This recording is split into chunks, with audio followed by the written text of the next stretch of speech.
Chapter 801, The Strange Student. Unfortunately, either the ghostly fighter lacked the skill to weave such a delicate layer of attacks, or he simply had no idea how. Either way, he couldn't keep up anymore. His movements became sluggish, his footwork dragged, and though the brute fighter suffered the same exhaustion, his sharper senses and superior technical prowess only further cemented the difference between them. It made one thing painfully clear: the brute fighter likely hailed from a more prestigious lineage than the ghostly warrior. His command over combat knowledge was proof enough. Northern would be lying if he said he wasn't slightly disappointed. But what could he have done? All he wanted was to observe, to study as many combat styles as possible, to dissect and evolve his own. The next member from the ghostly warrior's team stepped into the center of the Colosseum. The brute warrior, though visibly tired, had no choice but to face his next opponent. The rules compelled him. Surrendering would count as a loss for his team, and no warrior with dignity would so easily throw in the towel. The battle pattern had been straightforward so far. The first member of the opposing team defeated the first member of his team. Then the brute warrior entered, crushed the first opponent, and went on to defeat the second as well. Now only one last enemy remained. If the brute warrior could push through, if he could at least injure this final opponent enough for his last teammate to secure victory, then their team still had a chance. But things did not unfold as planned. His defeat was instant. The opponent that entered the arena was terrifying, far more than the last. It was as if they had deliberately saved their strongest fighter for last.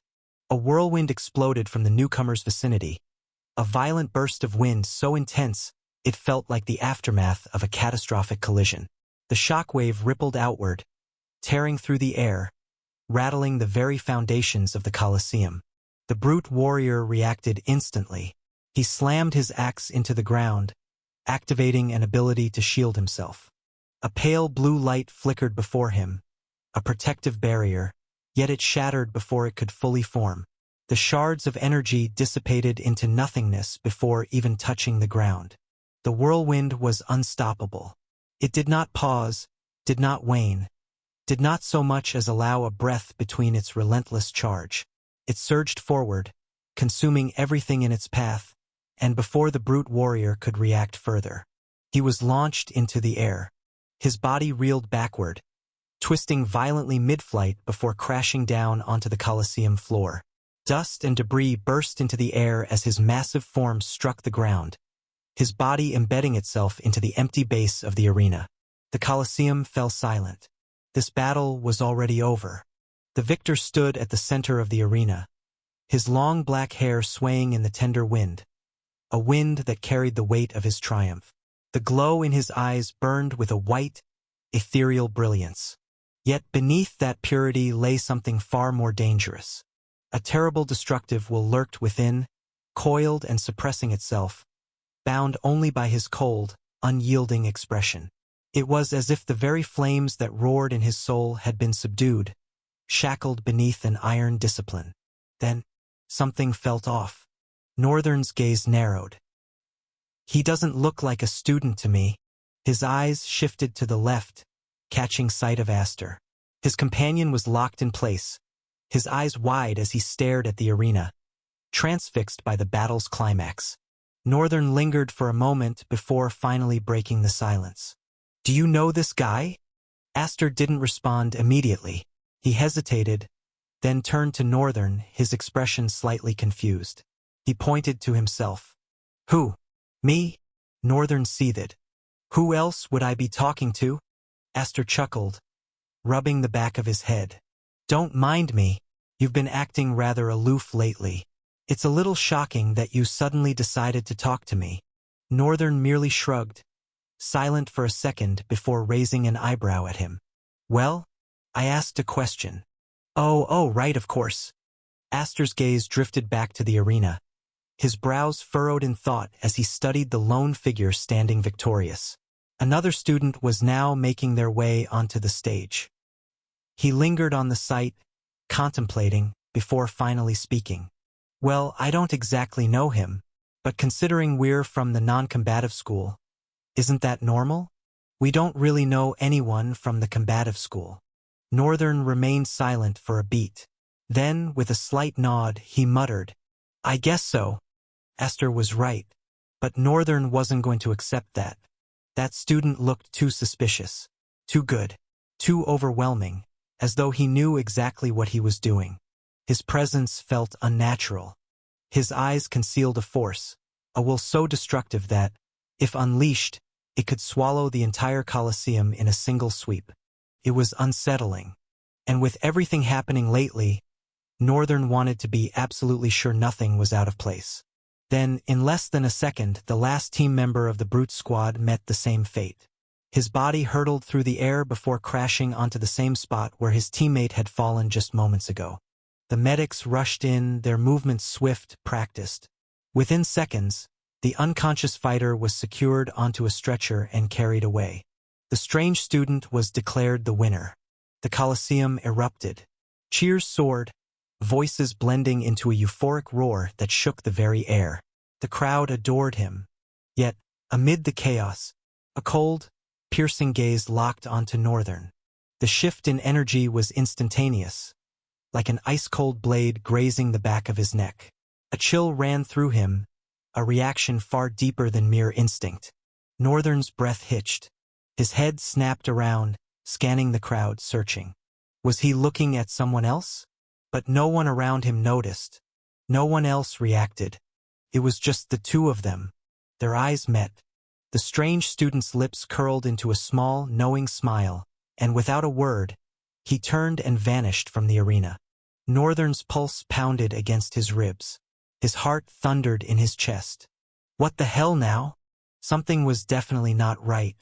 Chapter 802. The Preparation. As the third team of the day concluded their battle, the fourth team stepped into the Colosseum. Their figures stood firm, clinging to the very arena itself, poised for the next clash. Meanwhile, Northern and his teammates rose from their seats, making their way toward the underground backstage to prepare for their entry. This meant they couldn't watch the current fight unfolding above. Yet, the intensity of the battle was undeniable. Tremors pulsed beneath Northern's feet, faint but unmistakable, likely a fierce exchange of elemental talents, shaking the very foundation of the Colosseum. But his mind wasn't on the fight. His thoughts spun in endless loops as they navigated the underground halls. The strange student's piercing gaze, his knowing smile. What did it mean? Our paths shall cross soon. That's what it felt like. A silent promise, or maybe a warning. Of course, if this was simply about combat, Northern wasn't worried. Not even slightly. Even though he was fighting with a clone, which lacked the full power of his real body, he didn't believe any opponent here could push him to the limit. But the appearance of that student, it nagged at him. Even as they reached the preparation room, where fighters could purchase last-minute items, Northern remained distant, his thoughts a tangled mess. His teammates, however, weren't interested in buying anything. They all knew one thing: they wouldn't be doing anything. The opposing team was in another waiting area, leaving their room eerily silent, the air thick with an almost oppressive weight. And Northern, lost in thought, only added to it. Esther swallowed hard. He had already taken several gulps, but this one felt different. Felt final. Then, determination flickered in his expression as he turned to Northern. So, are you all right? Northern barely registered the question. His brows lifted, his focus snapping back to reality. HM? Yeah, I'm all right. He exhaled sharply, shaking off the lingering unease. For now, he'd push the worry aside. Right now, he had one job: winning. And speaking of winning, a new thought surfaced, sending another wave of confusion through him. Should I end it instantly? Overwhelm them in one decisive move? Or should I toy with them first? He paused. His eyes drifted, gaze momentarily distant. Then they narrowed. A small smile curved at his lips. All right, I think I'll do both. Just as Northern reached his conclusion, a thunderous cheer erupted, shaking the very foundations of the Colosseum. The roar of the crowd resonated, a tremor of excitement surging through the air. They must have been really impressed with the last team. Northern nodded slightly, a cool, composed motion. It was a shame they wouldn't be facing that team, not yet, at least. He would have loved to see what had made the crowd so ecstatic. And more importantly, he would have loved to crush it. But the rules didn't work that way. Each team was assigned a single opponent per stage. Only after securing victory would they move forward to the next battle. It would be unfair to force one team to fight twice in a day. Of course, teams with lower contest scores had more battles, most especially because they also had to pass the preliminaries where they finally come into the main contest, and throughout the tournament compared to Northern's team and a few others who had performed exceptionally well during the Rift trials. At least until the finals, Northern's team would only have 2 battles. Then, finally, the moment arrived. A clerk entered the preparation room, bowing slightly. "It is time." Northern smiled and stood up. His teammates followed suit. The clerk's gaze swept across them, studying their faces before he spoke again, his voice carrying a hint of caution. "Pardon me, sir. But who's going first, second, and third?" Northern barely glanced at him before lifting a single finger, then pointing at himself. "Me." The clerk paused, blinking once. Then his expression faltered, an almost imperceptible shift. Disgust. Another overconfident student. He had seen far too many of them over the years. No matter how youthful he might appear, he had dealt with enough arrogance to last a lifetime. Suppressing a sigh, he folded his arms and began to explain, his voice tinged with forced patience. "I think you need to understand it's not possible for only you to go first, second, and third. Even if you manage to win 2 battles, you'll be exhausted by the third. The last fight will definitely be difficult." He paused, eyes narrowing slightly as he studied Northern alone. This time, far more intently. He looked slightly older than the rest. But still, the words were on the tip of his tongue, but he never got the chance to say them. Because the moment Northern moved, a hand rested on his shoulder. A simple touch. Yet, in an instant, it felt as though the entire weight of the world was crashing down upon him. His insides twisted. A sharp, unbearable pressure spread through his body, suffocating, relentless, crushing his very existence. The clerk's fists clenched. A desperate attempt to resist, but his knees wobbled, trembling violently. His legs felt like they were dancing against his will, barely keeping him upright. His vision blurred. He had no idea why this was happening. Northern's teammates remained still, their expressions unreadable. But they were far more aware of what was happening. They had felt this before. Then, as abruptly as it came, it vanished. The oppressive force dissipated, leaving only a lingering chill in the air. Northern's pleasant smile returned, calm, effortless, as if nothing had happened. The clerk, still trying to catch his breath, felt his heart hammering inside his chest. But there was no trace of the pressure anymore. Just Northern, smiling. The clerk finally managed to pull himself together. Though his hands still trembled faintly, he straightened his posture and led Northern's team down the passageway toward the Colosseum's center. On the opposite side, their opponents had already emerged from their own preparation room, waiting. As Northern and his teammates stepped onto the battlefield, a deafening roar erupted. The cheers tore through the wind, a tidal wave of excitement surging through the arena. Northern winced. "Isn't that louder than usual? What's going on?" His gaze swept across the opposing team, taking his time to study them, his head tilting slightly. Yet, even after a few moments of careful observation, he still wasn't sure what was happening. A crease formed between his brows. He turned, glancing at Aster. "What's going on?" Aster didn't respond immediately. His face had gone pale, his eyes flickering between the 3 opponents standing across from them. Then a sharp breath. Northern's eyes narrowed. Something was off. Yes, their opponents were just another 3-man team, that much was expected. But 2 of them, they had serious scores to settle with Aster and him. And the last one was infamous. Very, very infamous. Chapter 803, Wait for it. A tall and slender boy stood opposite Northern and his team, his lean body clad in a skin-tight suit that emphasized his frame. His silver-gray hair was tied into a bun, but a few strands had escaped, swaying gently over his face. With silver eyes, sharp angular features, and flawless skin, he possessed an ethereal beauty, his presence carrying the wind of something soft, ineffable, yet untouchable. Beside him stood a very familiar and wholly unexpected face. Len. His red hair flickered in the breeze, but this time, he was encased in bright crimson armor.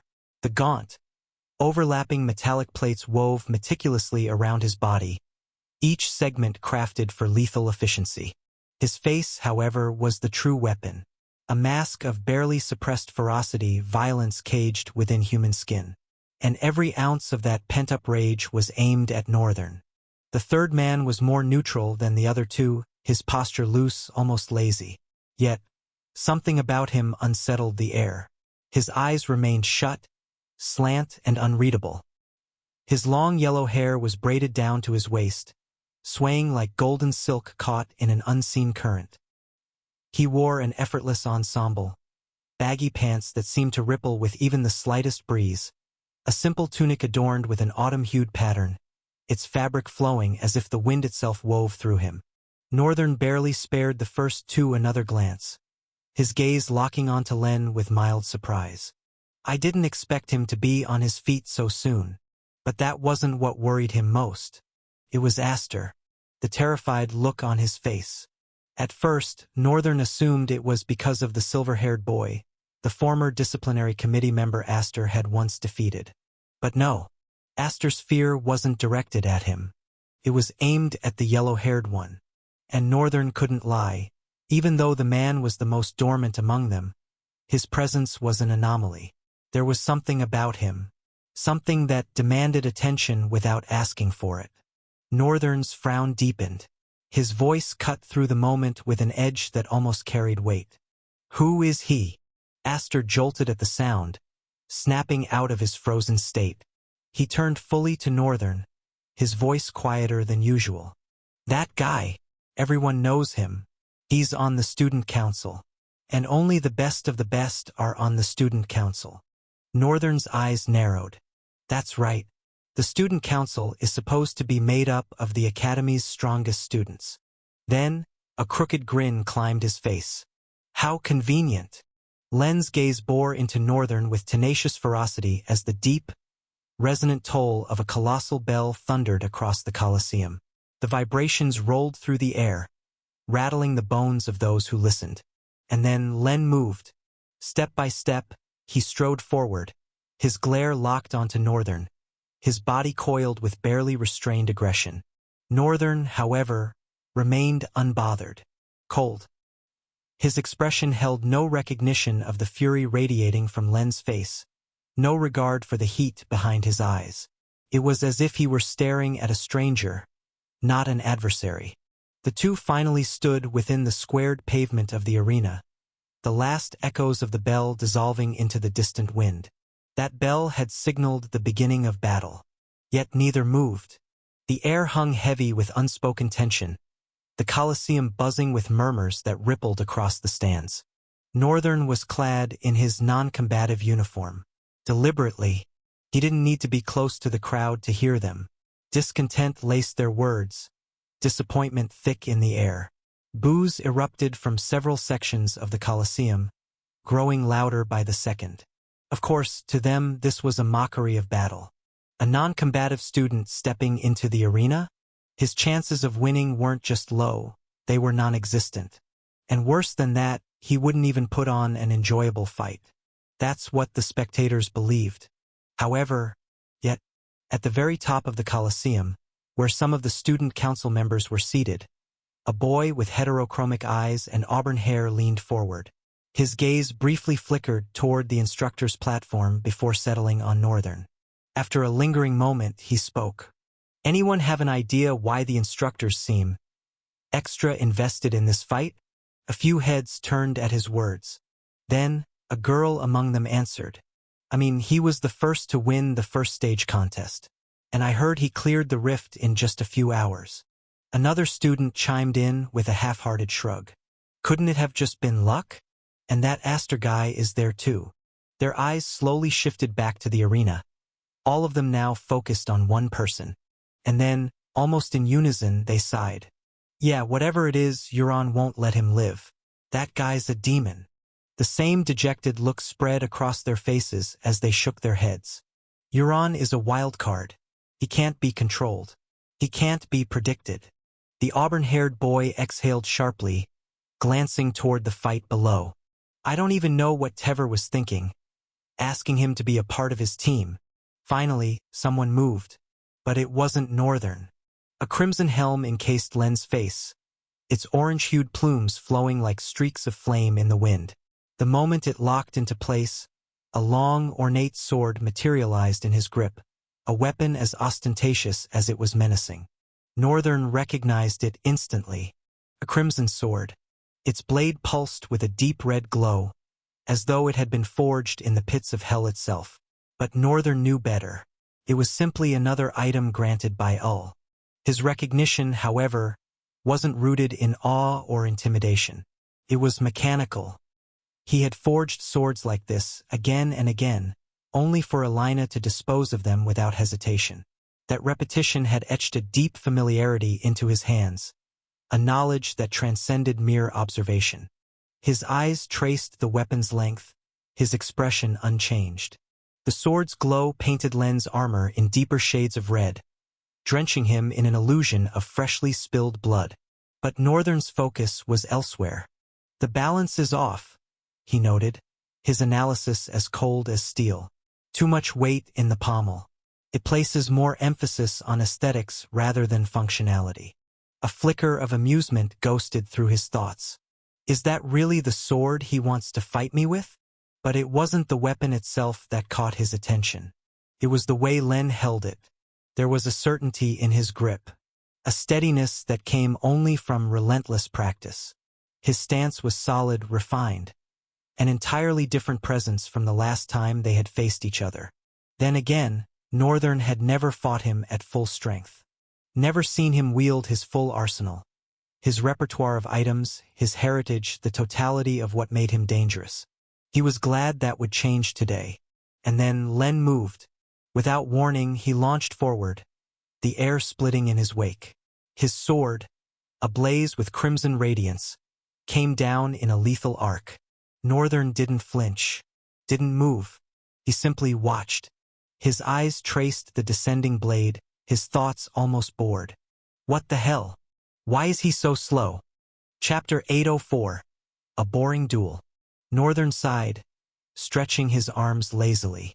Had Len gotten slower since their last encounter, or was it just his own perception of time shifting? The wait felt excruciatingly long. Then, at that very moment, the sword came down on him. To an observer, it might have seemed like a sudden strike, but to Northern, time had stretched into imperceptible slivers. He had all the seconds in the world to react. A simple sidestep was all it took. The blade carved down, biting into the ground with a ferocity that rattled the air. And in that moment, Len was wide open. It wasn't inexperience. It was pure disbelief. Len had not expected Northern to be that fast. His reaction speed? He hadn't even seen the damn boy move. Northern's leg blurred forward, hurling a devastating kick straight at him, only to stop abruptly, inches from contact. But the wind from the kick did not spare Len. The sheer force behind it exploded outward, sending him flying like a rag doll. All of this happened in less than a millisecond.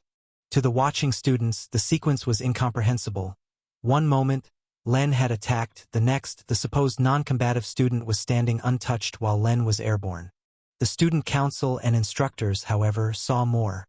Their perceptions varied in accordance with their rank. Most of the student council members failed to track Northern's movement, unable to grasp the attack that had sent Len flying. It had happened too fast. Yet a few among them sat tense, their expressions shadowed with unease. The instructors were no different. They had come to assess Rian, to truly gauge the extent of his capabilities. And among them, a select few had strained their eyes enough to realize a chilling truth. Len had not been struck by Northern's actual kick. If the mere wind of his kick was that strong, how strong would the real thing be? One instructor, resting his chin on his fist, shuddered as goosebumps ran across his skin. And that was the most baffling part of all. Northern did not seem the least bit interested in the fight. His posture was lazy, dismissive. Even as boos rained down on him from the crowd, their frustration growing with every second of his indifference.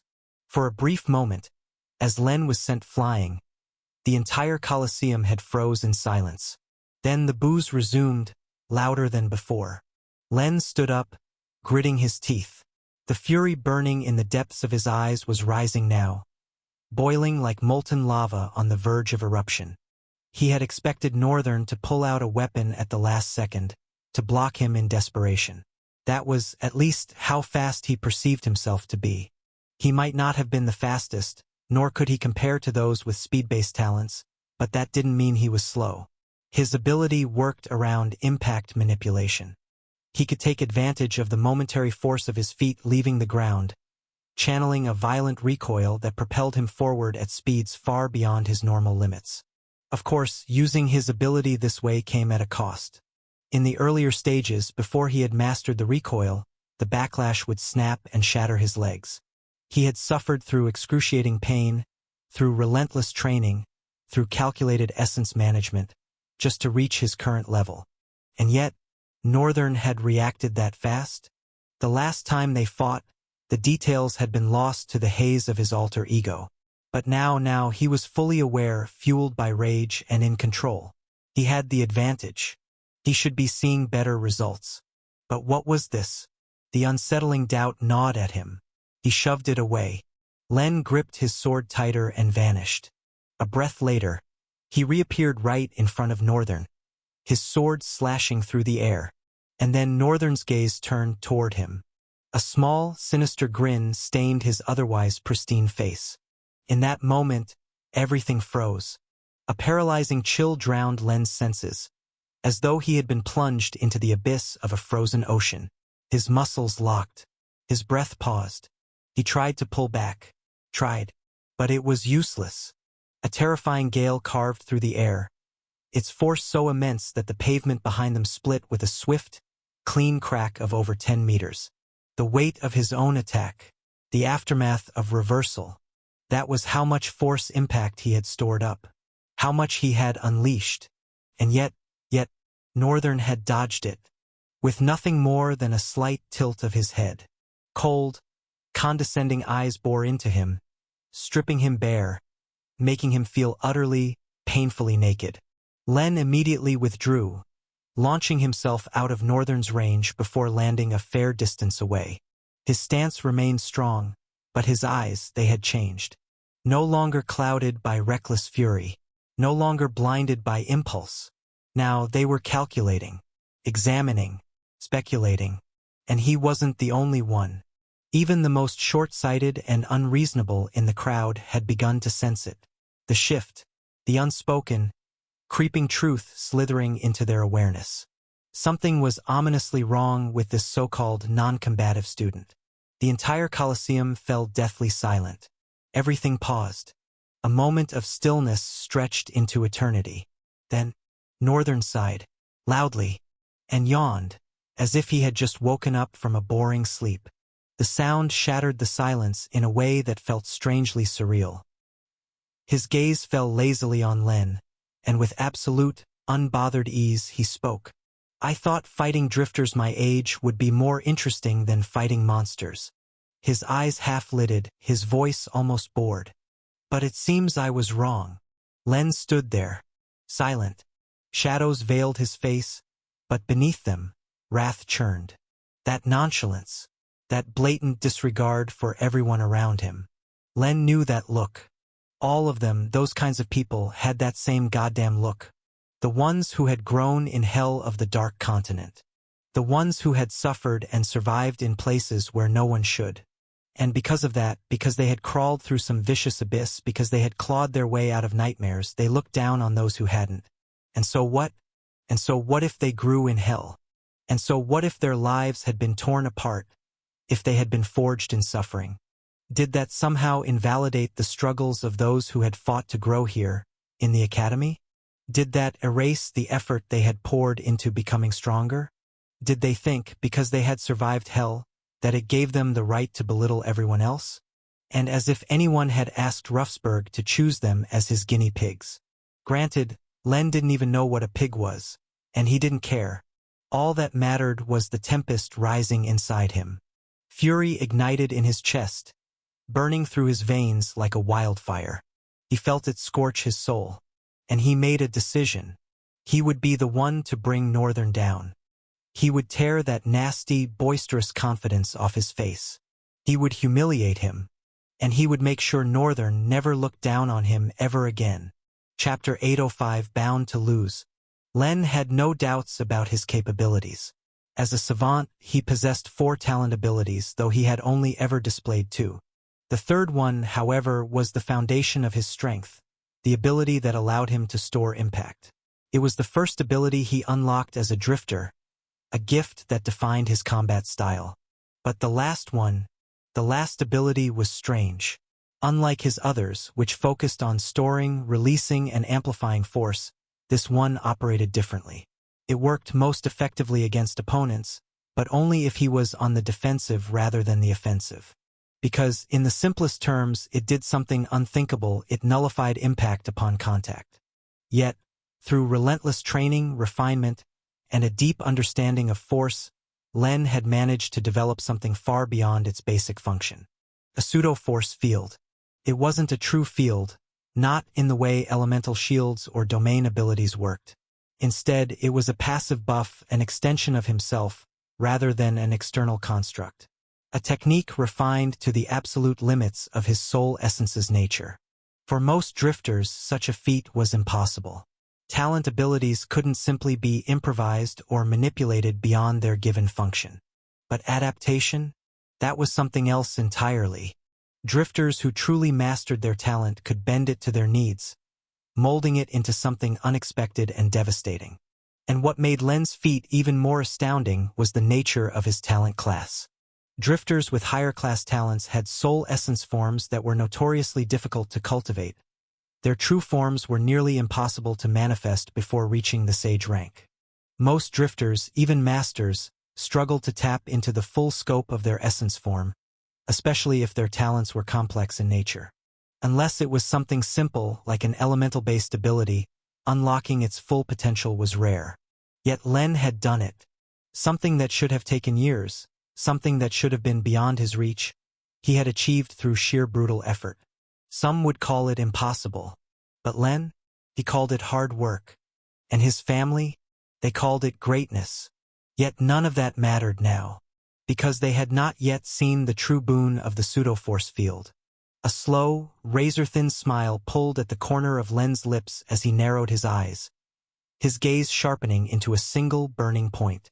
It was the gaze of a volcano, the flames of an eruption, compressed into one singular, vicious, consuming, and on the brink of detonation. Then, the air rippled. A pulse of raw power spread outward, subtle red streaks slithering across Len's armor like flowing veins of magma. He shifted his stance. One foot planted forward, his body leaning over it, as his grip tightened around his sword. Its tip faced backward, a glimmer of light tracing along its razor edge. And then, boom! A sudden burst of shimmering red energy erupted outward, expanding in diameter before violently collapsing back inward. The force coiled around Len's form, reinforcing his body like a second layer of unbreakable steel. The air darkened. A suffocating pressure descended upon the Colosseum, slamming into the spectators like a tidal wave. Everyone froze. The weight of his presence alone was enough to make them tremble. And then, from beneath his visor, a red glow ignited. A raw, seething light poured from his eyes, illuminating his features beneath the jagged, monolithic armor encasing him. The intricate plates gleamed with war-born violence, each ridge and curve designed for a single purpose: carnage. He stood there, power rippling off his form like heat waves from molten steel, his body no longer just flesh and bone, but an unyielding force of nature. Then, somewhere in the Colosseum, A voice cracked through the stunned silence. "Shit!" one of the student council whispered, his voice laced with a mixture of horror and admiration. "Len, that bastard. He's been hiding this all along." A bead of sweat trickled down his pale face as the realization sank in. Len wasn't just skilled. He wasn't just strong. He was relentless. The kind of drifter who never backed down. The kind of warrior who clawed his way to greatness with nothing but raw effort and sheer stubbornness. And now, standing there, his presence suffocating, his aura coiled like a beast about to strike, one truth became painfully clear. Len was a genius. Northern stood still, his posture languid, his expression as impassive as the void itself. He didn't react, not even slightly. The shift in the air, the suffocating tension, the vicious aura that poured from Len's body like a colossal crimson serpent, its massive jaws threatening to crush him whole. None of it mattered. Northern couldn't even find the words to describe it. Because it didn't matter. It didn't change him. It wasn't even worth his attention. Then, the wind trembled. Len vanished. The movement was near instantaneous. His form dissolving into a crimson streak. His sword flashing toward Northern like a blazing comet, wreathed in a ferocious red flare. And yet, Northern remained motionless. He barely tilted his head down, his expression detached, cold, distant. Then he sighed. A slow, quiet breath, and shook his head slightly. Len's sword carved through the air, closer by the millisecond. And then, "Where exactly are you swinging at?" Northern's voice cut through the suffocating air, slicing through the battlefield like the first whisper of an oncoming storm.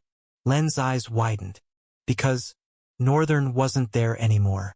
It made no sense. Len saw him. His blade was falling upon him. He had already committed to the strike. And yet, he was gone. A flicker of confusion broke through Len's focus, but he crushed it, immediately shifting his stance. He had no time for hesitation. Instead, he pivoted sharp, precise, flawless, his instincts taking control as he hurled his sword toward the source of the voice. The speed was impeccable, the execution flawless. No room for error, no room for escape. And yet, Northern swatted the attack aside. A single, effortless motion, as if Len's sword was nothing more than a bothersome fly. The sheer ease of it sent a surge of fury through Len's veins, but he refused to yield. He gritted his teeth, his muscles tensing. He pivoted again, his sword twisting violently in his grip as he redirected his strike midair. A feat requiring tremendous strength, a movement that should have strained even the most seasoned warriors. But Len gave nothing away. Not a single hint of struggle. Not a single crack in his execution. And yet, Northern was faster. A chill sank into Len's skin. A razor-sharp blade of ice pressed against his throat. Not just his throat. He tried to step forward. He couldn't. His legs were frozen to the ground. His breath trembled. And then, he saw it. His eyes darted downward, and the realization struck him like a warhammer. The entire floor of the arena was covered in smooth, glacial ice. What? His vision expanded, the scene unfolding before him in its full, horrifying scope. Len shuddered. The entire Colosseum floor, every inch of it was sheathed in ice, and he hadn't even noticed. The crowd, their reaction was instant. A collective gasp rippled through the arena, followed by a grave silence. Northern sighed. Then, with unbothered ease, he took a small step back, his posture relaxed. "The floor isn't what you should be worried about." His voice carried a wry amusement, a sharp contrast to the cold reality unfolding before Len's eyes. Then, Northern lifted a single finger and pointed upward. Len's gaze followed, and his breath stilled. The sky was gone, or rather, it had been replaced. Shrouding the heavens above, casting an ominous, deathly glow, were thousands upon thousands of ice spears, each one razor-sharp, each one glinting with lethal intent, each one pointed directly at him. Len swallowed dryly, and in that moment, he realized something. He was fooled from the start. This battle? It had never been his to win. It had never even been close. Chapter 806. The one above all ebbs. The fate of the battle had been sealed from the very beginning. And it was only now, at this very moment, that Len finally realized it. How? Beneath the helm that obscured his face, his eyes trembled. He was strong. He was powerful. He had trained relentlessly, evolving into a warrior whose battle instincts soared beyond the reach of even his most gifted peers. He was a genius, and yet, did it really mean that effort did not matter at all? Had their terrifying experiences in the crucible of the Dark Continent truly carved them into something other, something insurmountable? Did it make them exist on a plane where dominance was an inevitability? No, that wasn't the case. Len had fought several arrogant students from the Dark Continent before. They were different, yes, battle monsters in their own right, but he had always won. But this battle was different. This was him at his strongest. And still, he hadn't even gotten a single chance to land a hit and use his talent abilities. Not even one. The battle had felt long, but it had ended quickly, within 2 minutes, unfolding in rapid, brutal seconds. His opponent, the strange, non-combative student, had clearly possessed the power to end it the moment it started. And yet, he had toyed with him, played with him like a child, as if to send a message, not just to Len, but to every single soul in the Colosseum. The floor had frozen before anyone could even comprehend what was happening. Lances of ice, thousands of them, had materialized in the air, piercing the very sky before Len could even take a breath. The sheer magnitude of it was terrifying. The spears of ice weren't necessary, not even close. They were excessive. A display of raw, uncontested power. A demonstration. A warning. The ice alone could have buried the entire Colosseum in irredeemable ruin. Len felt the strength leave his body. His breath turned shallow. His fingers numbed. Or maybe it was just the bitter chill finally sinking into his bones. His sword slipped from his grasp, clattering onto the frozen floor with a sharp, hollow ring. An eerie sound that traveled across the desolate silence of the Colosseum. And then nothing. No gasps. No cheers. No shouts of disbelief. Only silence. A silence so profound, so absolute, it drowned the entire arena in its crushing weight. The realization of such overwhelming strength hit them all like a tidal wave, washing away every voice, every ounce of defiance, burying them beneath an ocean of unspoken terror. The air was frigid. The winds howled, carrying the whispers of shattered pride and frozen hope. And in that moment they all understood. They were in the presence of something beyond them, something untouchable, unfathomable, something they had no chance of ever defeating. Northern stood still in the silence, towering over the frozen battlefield like an unshakable monument of absolute authority. A lone figure in a vast and desolate plain. His gaze lowered to Len, his breath soft, almost pleasant. Then, the corner of his lips curled ever so slightly into a smirk. So, what's it going to be, pretty boy? Len collapsed to his knees. His hands trembled. A ravaging, ruthless despair consumed him, clawing at his chest, coiling around his lungs like chains. Everything felt useless. His will, his resolve, his determination, all of it empty, like a shattered glass vessel. His soul lay in fragments, reflecting a sky he could never reach. He had struggled, bled, fought. And yet, standing before him was someone so inconceivably powerful, so distant in strength, that the mere idea of ever closing the gap felt like an illusion.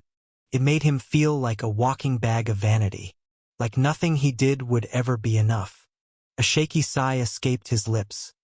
He lingered in that moment, his head lowering, his body slackening as the weight of reality settled in.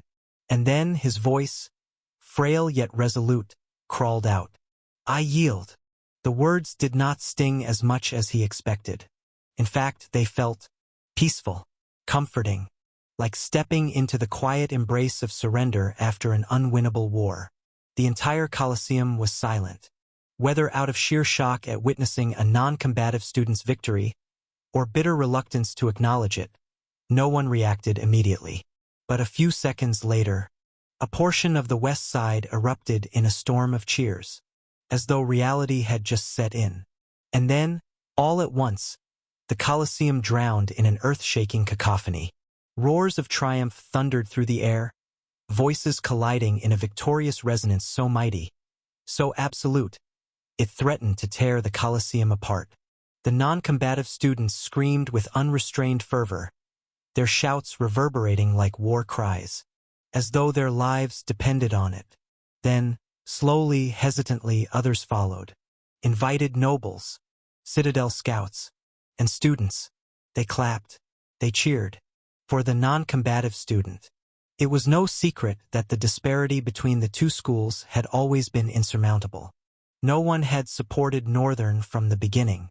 But now, that terrifying display of power had shifted the tides. Now they weren't just watching. They were anticipating the second battle. And the next opponent already stepping into the arena. His face was cold, his breathing steady, and though fear gnawed at his throat like a hungry beast, he crushed it beneath a smoldering, unyielding radiance that burned in his eyes. The student council and the instructors sat rigid, their faces drawn tight with tension, their skin pale under the weight of realization.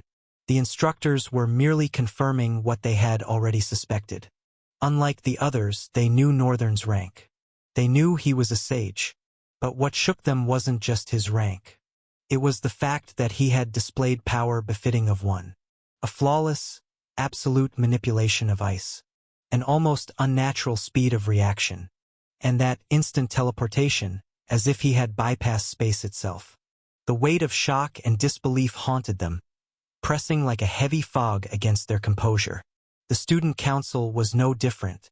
They were grim. They knew what the sudden emergence of such power meant. The tides within the academy were about to shift. Dramatically. But among them, one person, someone surprisingly unexpected given her position, wore an expression starkly different from the rest. A white-haired girl sat with her hands clenched into excited fists, her resolve burning bright in her ocean eyes. She had looked immensely satisfied when Northern had won. And now, she was watching with undisguised enthusiasm, her lips moving in a rhythmic chant, anticipation thrumming in her veins. ABS. ABS. ABS. Chapter 807. The Eclipsing Dread. Northern stood languidly before Tever, the latter's cold, deep eyes betraying a maelstrom of emotions raging within him. It was as though he had been thrust into the eye of a storm before he even had the chance to discern its nature. However, he knew at least one thing. Northern had unleashed his talent ability at the last moment. From that, he deduced that this seemingly non-combative student was not adept at close combat. However, his sharp and swift movements were an anomaly among drifters, especially those whose talents specialized in long-range combat. Ice manipulation could be versatile, effective at both long and short range, depending on its potency and the wielder's proficiency. Yet, despite his superior speed, Northern had only dodged rather than attacked. That detail alone told Tever there was more to consider. That was why he had decided where to mount his advantage. Close combat. Like many drifters, yet unlike several others, Tever was blessed with a rare and formidable talent. Not only did it complement his fighting style, but it thrived under the canopy of the lineage heritage he had inherited. Lannister was renowned as a prodigy from a young age, but Tever was not far behind. While others might not speak of him as much, there was a reason he was the chairperson of the disciplinary committee. And today he would show exactly why. Northern, however, remained silent, watching, until something popped up before his eyes. At the same moment, a chilling darkness began to spread beneath Tever's feet, pooling around him, radiating an ominous, oppressive pressure. Northern, though, paid it no mind. His attention was elsewhere. Something else had seized his interest, filling him with such unrestrained joy that a wide grin spread across his face. You have discovered a talent. Eclipsing Dread, EX. Do you want to copy this talent for 10,000 talent fragments? Talent. Eclipsing Dread. True name, Black Sun. Description. When the source of the sun was lost and the world was drenched in eternal darkness, you became the beacon that guided others, not toward salvation, but deeper into the darkness. Talent abilities. Absolute shadow. Your shadow defies conventional physics. It is an extension of your will, consuming and subduing all within its domain. Dread manifestation. The larger your shadow, the greater the pressure it exerts.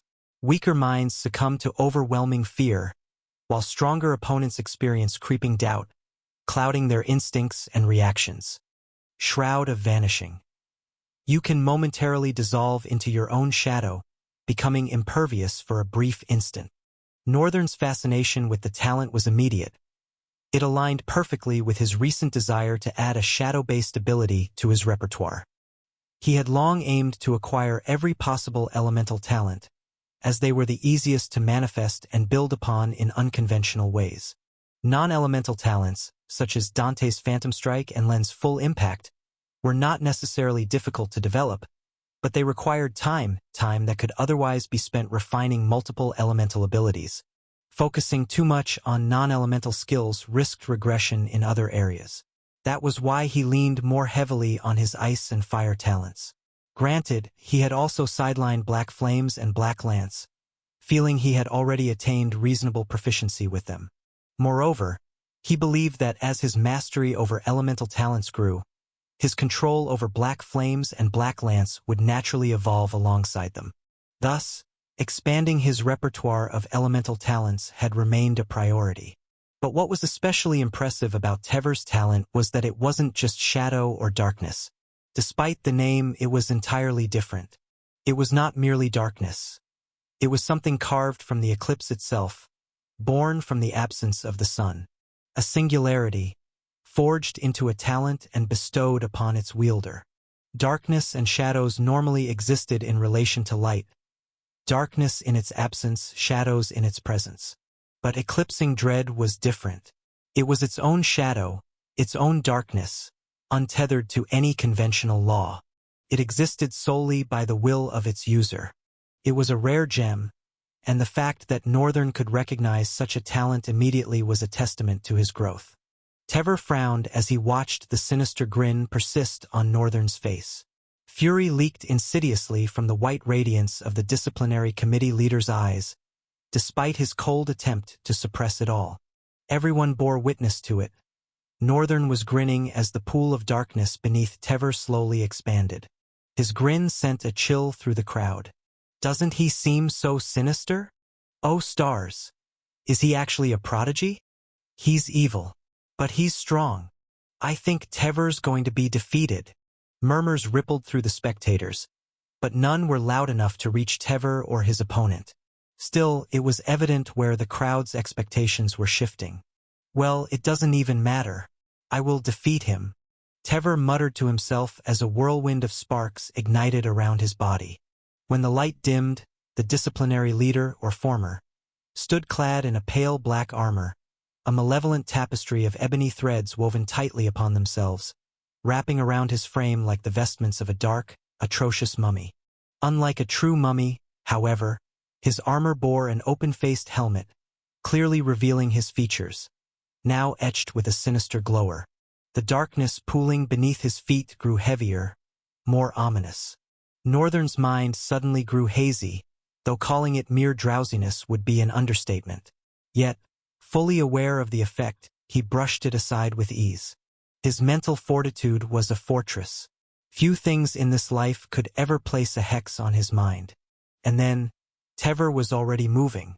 Northern wasn't sure when he had lost sight of the exact moment Tever summoned two pitch-black short swords. But it hardly mattered. The darkness trembled, flowing with increasing velocity as Tever lunged forward. His speed was unimpressive, especially when compared to Len's last desperate effort. Yet somehow Northern blinked, and the bastard was already closer than he should have been. Something was wrong. He couldn't quite put his finger on it. Tever swung one sword from below while hurling the other from behind, trapping Northern in the deadly arc of both blades. Escape wasn't impossible. Not after what Northern had demonstrated, His ability to teleport should have made this an easy evasion. But this trap was not as simple as it appeared. It ran deeper than what the eye could perceive. And all Northern had to do was teleport just like before. Chapter 808. Do you yield? Northern dipped his pinky finger into his ear. Something was there, and it was really bothering him. Did some insect fly into my ear? Trial had insects just like Earth. They ranged from harmless to deadly. He'd encountered plenty. Some had disturbed him before, but never like this. Never mid-battle. Maybe calling this a battle was an overstatement. And he wasn't even sure if it was a fly. But it was irritating.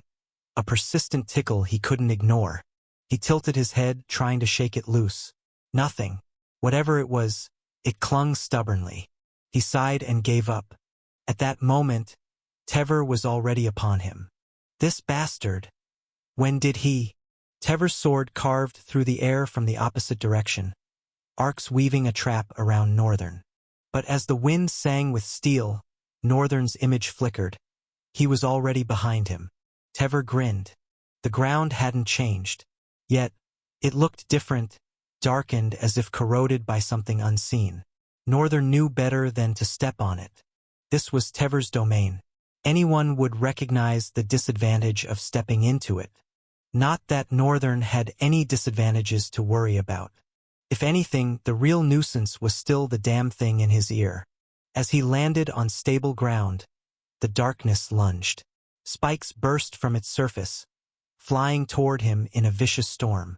At the same time, a portion of the darkness detached, sweeping behind him, encircling him.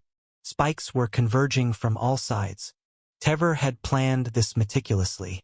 To handle Northern, the first step was to restrict his speed. Even if Northern dodged the black spikes, he'd be forced to stay conscious of them. A reminder that one wrong move could skewer him. Northern sighed, watching the way the darkness shifted. Tever had been waiting for him to move all along. At least he gave me some credit for not stepping into his domain. Isn't that rather insightful of him? A slow smirk tugged at Northern's lips. The spikes flew toward him, jagged and stubborn. Yet through his eyes, they stretched across time like creeping tendrils. Every movement slowed to a crawl. He studied them, glossy, vicious things reaching for him with twisted horror. How should he respond?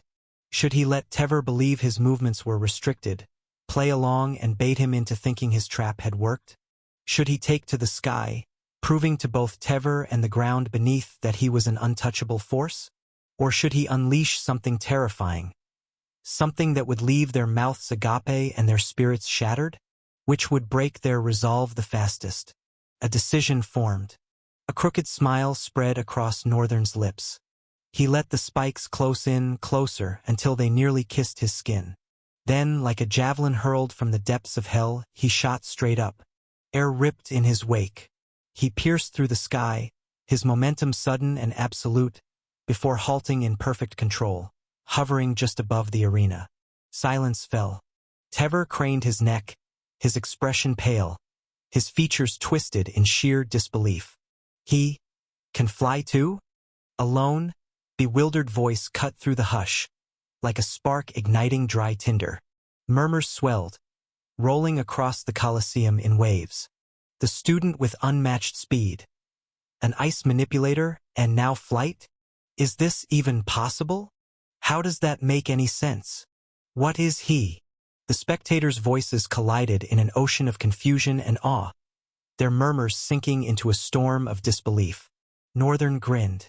A ghastly light flickered in his eyes, sinister and otherworldly, as he stretched his hands downward, like a force of eternal evil descending upon the world. Ignis Dominus. His voice fell like a reality rift tearing through peaceful desolation. And then chaos. A tremendous cacophony erupted, as if the sky itself was belching in agony. The clouds churned, thickening into an abyssal shroud, swallowing the daystar. Darkness crept in, consuming the light, not from the horizon, but from nowhere, as if night itself had been summoned into existence. Silence gripped the Colosseum. Terrified, awestruck, unable to breathe under the weight of what was happening. Yet beneath their fear, one question burned in their minds. What in the sleeping stars has he done to the day? Murmurs swelled, rising in genuine concern. Their voices barely touched the air before the darkness above flickered, blinking with eerie, cantaloupe light. Pulsed, swelled, like a sky riddled with silent explosions, rippling through the storm. Northern paused, his gaze locking onto his opponent. Tever stood motionless, frozen in place, dead to the world. Northern's grin widened. His voice echoed like judgment incarnate. Say your prayers, fool. Then, comets, literal comets, tore through the heavens, pouring from the sky. It was as if destruction itself had incarnated within the sudden night, orchestrating devastation with chilling precision. Flames poured down, searing through the darkness, turning the eclipsed day into a tempest of fire. The glow of the inferno stretched across the sky, and in its furious radiance, every pair of eyes reflected the vicious dance of catastrophe. Especially Tever's. He was the focal point of it all. And in his mind, only two things echoed: fear, death. Emotions he had long suppressed, buried beneath layers of hardened will, suddenly ruptured, as if they had grown weary of the hypocritical shell encasing them. They clawed their way out, unraveling his composure, stripping him bare. The terror he once commanded, his own domain of creeping darkness, wilted under the sheer magnitude of the flames. His miniature nightmare, his so-called power, burned and evaporated before the hellish heat of Northern's wrath. Then, all at once, the flames halted, the comets stilled in the sky. The abrupt silence was deafening. The instructors inhaled sharply, their breath finally sinking back into their lungs.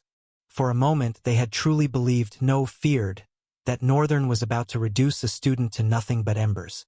Some of them had already braced themselves to intervene. Yet, now that the storm had paused, an unspoken realization settled among them. If Northern had unleashed the full force of that firestorm, how were they supposed to stop it?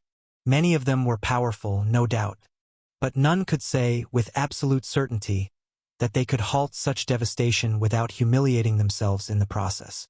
If the flames had rained down, their only real course of action would have been to yank Tever from the arena. And that would have been a disgraceful, chaotic mess. Yet, by some unknown decree, the comet's destruction itself had ceased. Northern levitated downwards and stood before Tever.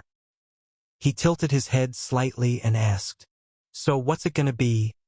Do you yield?" Chapter 809. The Prince of Insects, Part 1.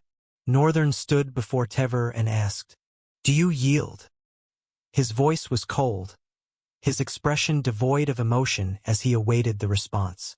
Tever, the former disciplinary committee leader, stood pale and frozen. His face was a convolution of many emotions: shock, disbelief, fear. But at its core, it was the look of a man utterly shattered, like fractured glass reflecting the weight of his defeat. His despondence was absolute. The question was, in fact, stupid. Northern suddenly tilted his head, then shook it once. Then again, something dislodged. A small, writhing thing tumbled from his ear, landing on his palm. It convulsed slightly before ceasing all movement. Northern frowned, staring at it for a moment. When did this obnoxious thing even get in? He flicked it away and turned his attention back to Tever, who remained rigid, as if trapped in the moment of his undoing. The very idea of yielding was redundant. His defeat was undeniable. Above them, comets of searing fire hovered, staining the Colosseum in a cantaloupe glow. The intensity of their presence alone was overwhelming, their sheer destructive might visible from miles away. If they fell, it wouldn't just be him. Several people in the Colosseum would be reduced to nothing. And Tever wouldn't even last long enough to see them touch the ground. Even at this distance, the heat was unbearable. It spread across his skin like a suffocating shroud, a warning of the inferno to come. Who is this guy? Really? His thoughts wandered. The Dark Continent. Ha!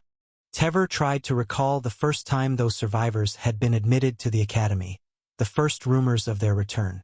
The disciplinary committee had been among the first to take notice. Reports had come in, one after another, detailing their violent clashes with students, their blatant disregard for authority. He had despised them for the way they trampled over the academy's order, for how they disrespected the efforts of those who had climbed through sweat and discipline to stand at the top. And so, the disciplinary committee had intervened. The first 2 months had been nothing short of war, an unrelenting clash between these outsiders and the academy's enforcers. Defeats had piled up. The once proud Strong had fallen. In the end, only he and Len had managed to hold their ground, delivering the necessary lessons. But even that hadn't been enough. The student council had been forced to step in. And now here he was, stripped of victory, stripped of authority, staring at the one who had upended everything.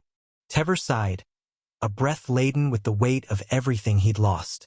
Then, as though his pride itself was tearing through him, he clenched his teeth and forced the words out, shame clinging to every syllable. I yield. It hurt. It stung like the vicious bite of an abyssal scorpion. Its stinger carved from the sharpest blades, its venom forged in the fiercest inferno. He hated that he had to say it. He hated him, the non-combative, for making him say it. But more than anything, he hated himself. He hated himself for being defeated, for not being more. Not that his opponent cared. Hearing the words, Northern grinned and stepped back, then casually snapped his fingers. Instantly, the flames vanished, gone without a single ember left in their wake. Above, the stormy clouds began to part, shedding their darkened skins like remnants of a dying tempest. Slowly, light trickled through, until the familiar brilliance of daylight flooded the Colosseum once more. And for the first time, the spectators realized just how much they had missed it. The stark cold, the blinding glow. For almost 2 minutes, they'd been submerged in overwhelming heat and suffocating terror. And now, standing in its aftermath, the world itself felt different.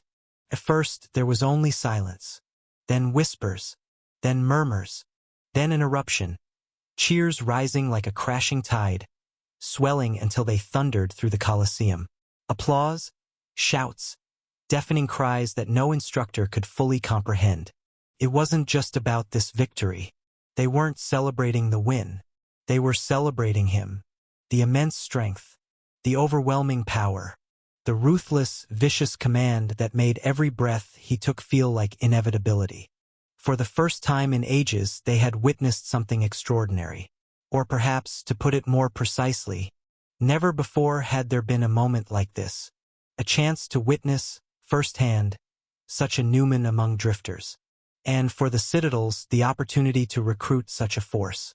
Especially the 3 strongest Citadels in the Central Plains. They watched with razor-sharp focus, their minds already poisoned with an intense, insatiable joy.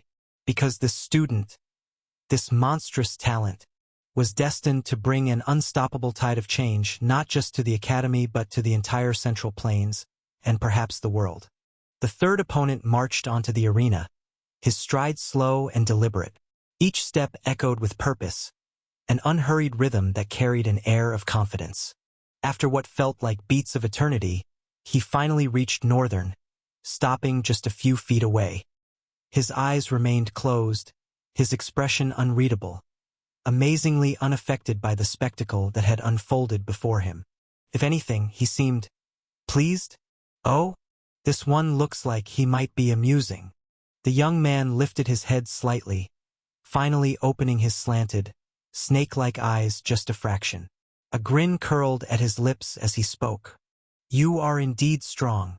Northern tilted his head, studying him with quiet scrutiny. It's fascinating, but it changes nothing. In fact, you've made it even easier for me. The student inhaled, as if savoring the moment, his voice smooth and pleasant. Thanks to your grand display, the crowd is hyped. They expect you to win again.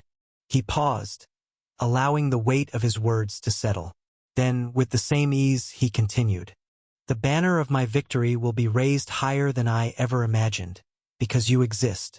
Northern's face remained impassive, but his eyes remained locked onto his opponent, sharp and unwavering. He was studying him, dissecting his every movement, his every inflection. A silence stretched between them, long tense. Then, a silvery, sweet voice broke the moment. "Well, it should be starting already." Northern's body jerked. A tremor ran through him. His vision blurred. His balance wavered. Staggering backward, he sucked in a sharp breath as something burned through his chest, hot, searing, drilling into his very core. For the first time, his expression faltered. His fingers clenched around his chest, as if trying to tear out the source of the pain. His breath came in ragged bursts. Then, with a furious glare, he locked eyes with his opponent. "You bastard! What the hell did you do to me?" Chapter 810. The Prince of Insects, Part 2. Pain gnawed deeper into Northern's chest, relentless and unforgiving. His fingers clenched around his uniform, knuckles turning white.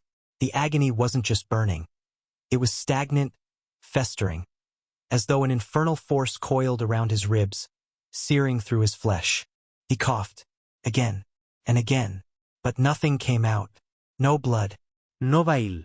Just the hollow, rasping sound of his breath scraping against his throat. Yet his complexion paled, his skin draining of warmth, his body following suit. Northern cast a glance down at himself. A minute had passed since the pain began, but each fleeting second left him more pallid, his veins turning to husks. His blood was drying up. His expression darkened. He understood immediately. His awareness of his body was unparalleled, so finely attuned that even the subtlest changes within him did not go unnoticed. And something was happening. His body was fighting back, every fiber resisting the foreign force invading him. His muscles twitched, his bones ached, and chaos itself was beginning to move.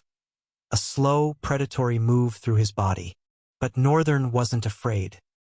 He was shaken, perhaps, by the sheer ferocity of the pain, but not afraid.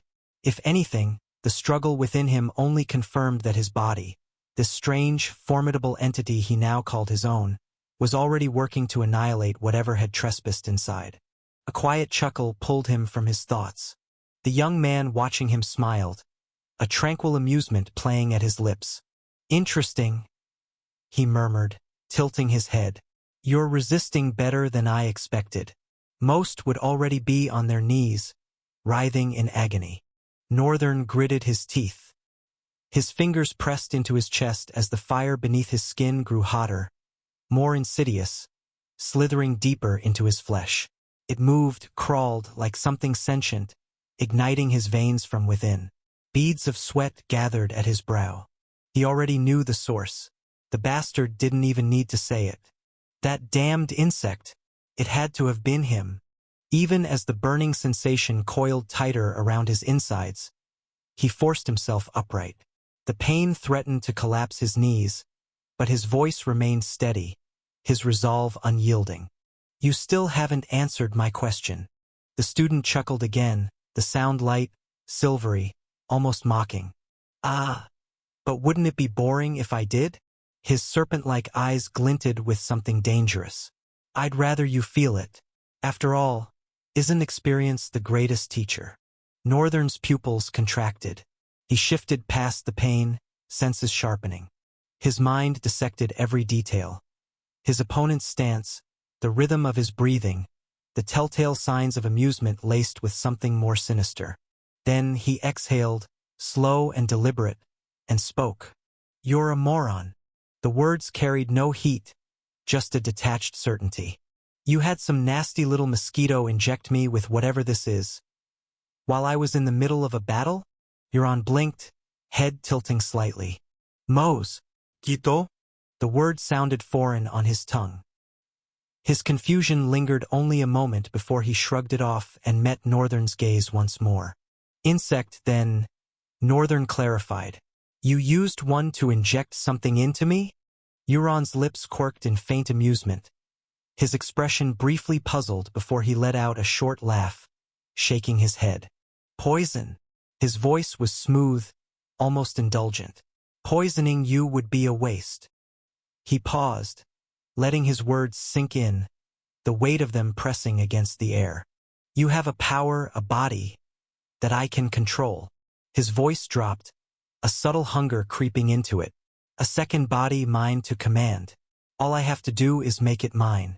Don't blame the tactics, boy. More than winning. All I really wanted was you. A chill crawled up Northern's spine. The words carried an ominous weight, the kind that dug into the marrow of his bones. And the worst part? He didn't understand. Not exactly. Not fully. Something was gnawing away at his insides, an insidious force burrowing deeper, but he couldn't tell what it was.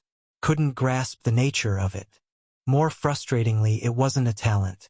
If it was a talent, he would have seen it pop up before his eyes. Whatever that damned insect had been, it hadn't belonged to any known talent ability. It was something else. Could he be a tamer? Tamers were rare. Extremely rare. But they existed. Northern had even met one before in the Dark Continent. Did he tame the insect and use it to inject something inside me? That part made sense. But the real question remained. What exactly had he put inside me? What was slithering through his veins, burning through his chest? Finally, Euron let out a slow, pleasant grin, like a man savoring a moment long anticipated. He stepped forward, his movements casual, deliberate. You shouldn't be wasting precious seconds, he said smoothly. By now, there are hundreds of them inside you. When they become thousands, you'll begin to lose control. Then, when they number in the hundreds of thousands, his grin widened. All that will be left of you is a shell that I can use. Northern stilled, his thoughts slowed, calculating. Then his gaze lifted, locking onto the student, now standing far closer. And he shook his head. You're an idiot, he said, voice flat. A pathetic, undignified coward. His lip curled in disgust. A rat like you isn't even worth fighting. Euron's expression twitched, a flicker of irritation breaking through his amusement. He tilted his head, his smirk faltering into something more rigid. What? He scoffed, then chuckled, though there was an edge to it now. Oh? You're angry. His eyes gleamed, that serpent-like glint returning. Whether it's schemes or strength, what difference does it make? Victory is all that matters. Power is all that matters. His voice dropped, almost a whisper. As long as I reach my goal, who cares how I do it? Euron's gaze settled on Northern, his grin widening, eyes gleaming with something twisted. My goal, my victory in this case, is you. Northern exhaled sharply, his mind clicking pieces together. The damned student, whoever he was, had put insects inside him through that one. That single insect had likely multiplied inside him. Or maybe it had laid eggs before it died. Or worse, what if its death had been part of the process? What if the reason it had crawled out and perished was because its work was done? The damage had already been inflicted. And now, inside his body, those things were multiplying. Crawling, spreading. Soon they'd devour his insides, hollow him out, reduce him to nothing but an empty shell, a puppet for Euron to control. Northern tilted his head back slightly, taking it all in. And then, despite the situation, despite the searing agony gnawing at his chest, he felt something unexpected, a twinge of amusement. Wow! This bastard really wants to control me? Chapter 811, Easiest Defeat. His insides churned in turmoil, chaos surging through his veins like a relentless storm. He could feel it moving, an untamed force racing through his body with ferocious speed, the raw, unbridled might of a primal predator. It shredded through every external influence within him, annihilating all foreign interference. The process made movement agonizing. His body burned in several places, searing with an unbearable heat, and a maddening urge clawed at him. He wanted nothing more than to submerge himself in an ocean of freezing waters. But this was chaos. It had claimed his body just as the void had claimed his soul. The two primal forces had reached a strange, tentative compromise, coexisting in an uneasy truce. For now. And that was a good thing. because it granted Northern certain boons, such as this, for example. He stood there, his expression strained, unmoving. None of them had moved since the fight had been announced. Euron, the boy before him, simply stood with his hands behind his back, exuding an air of confidence. He was convinced, perhaps even assured, that Northern would still fall under his control. Northern thought about it for a moment and frowned. Isn't this basically murder? That was exactly what it was. Perhaps not directly. He didn't know what would truly happen to his soul. Would he lose consciousness forever? Would he remain aware, trapped inside his own body, unable to act? Whatever the outcome, it was grim. And worse, Euron had slipped it in while Northern had been focused on another opponent. That, more than anything, annoyed him. Euron was a coward, a fool with no honor in battle. He despised people like that the most, people like Braham. Yet, he wasn't foolish enough to let sentiment cloud his judgment. Cowardly or not, Euron's tactics would have ensured his victory against any strong opponent. Just not me, I guess. Yes. Euron was simply unlucky, because he was fighting Northern, and nothing else. His yellow hair fluttered, its tail dancing as the wind suddenly picked up, yet his expression remained neutral, patient. But something was shifting beneath that facade. A slow, creeping confusion. Subtle, almost imperceptible hints of uncertainty flickered across his face, breaking through his otherwise impassive look. It made sense. He should be confused. By now, Northern should have been on the ground, writhing in agony or worse, a hollow husk as hundreds of thousands of consuming insects devoured him from within. Yet the strange guy was still standing. The Colosseum stirred with murmurs, whispers giving way to louder jeers. I came here for blood, not a dramatic pause.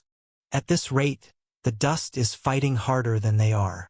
Somebody throw a rock at them, see if they're awake. Someone actually did. Maybe not a rock, but something. It didn't make it into the arena. Neither of them reacted. They simply stood there, locked in a silent standoff. A dozen seconds passed. Then, Northern finally exhaled, a strange calm settling over him. Chaos had dealt with every last insect in his body, consuming them like a merciless predator. And now he felt good, refreshed.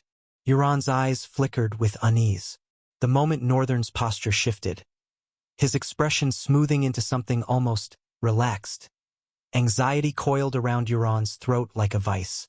Why wasn't he falling? The ability should have taken effect by now. It always worked. Yet, nothing. This had never happened before. Not once in all his history of subduing people.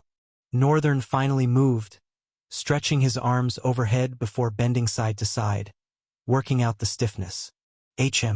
All right, he muttered. Looks like my body's back in shape. Then he fixed Euron with a nasty glare. Now we can begin properly. Euron didn't even get the chance to process the words. Northern was already in front of him. A blur. A flash of speed so quick, so instantaneous, it ripped a collective gasp from the Colosseum crowd. Euron's eyes barely widened before. A fist slammed into his face, twisting his head viciously as his body launched backward. He flew, tumbling through the air like a rag doll, before crashing into the base of the Colosseum with an unforgiving, bone-rattling impact. And that was it. The bastard was out cold. Northern slowly withdrew his fist, flexing his fingers, frowning slightly. I think I might have put too much power into that blow. He was a bit angry, after all. The crowd stood in stunned silence, eyes fixed on the motionless body of Euron. It was clear they had all expected him to stand back up. After all, every student knew him. Wicked, dangerous, strong. Surely he wouldn't be the easiest opponent to defeat.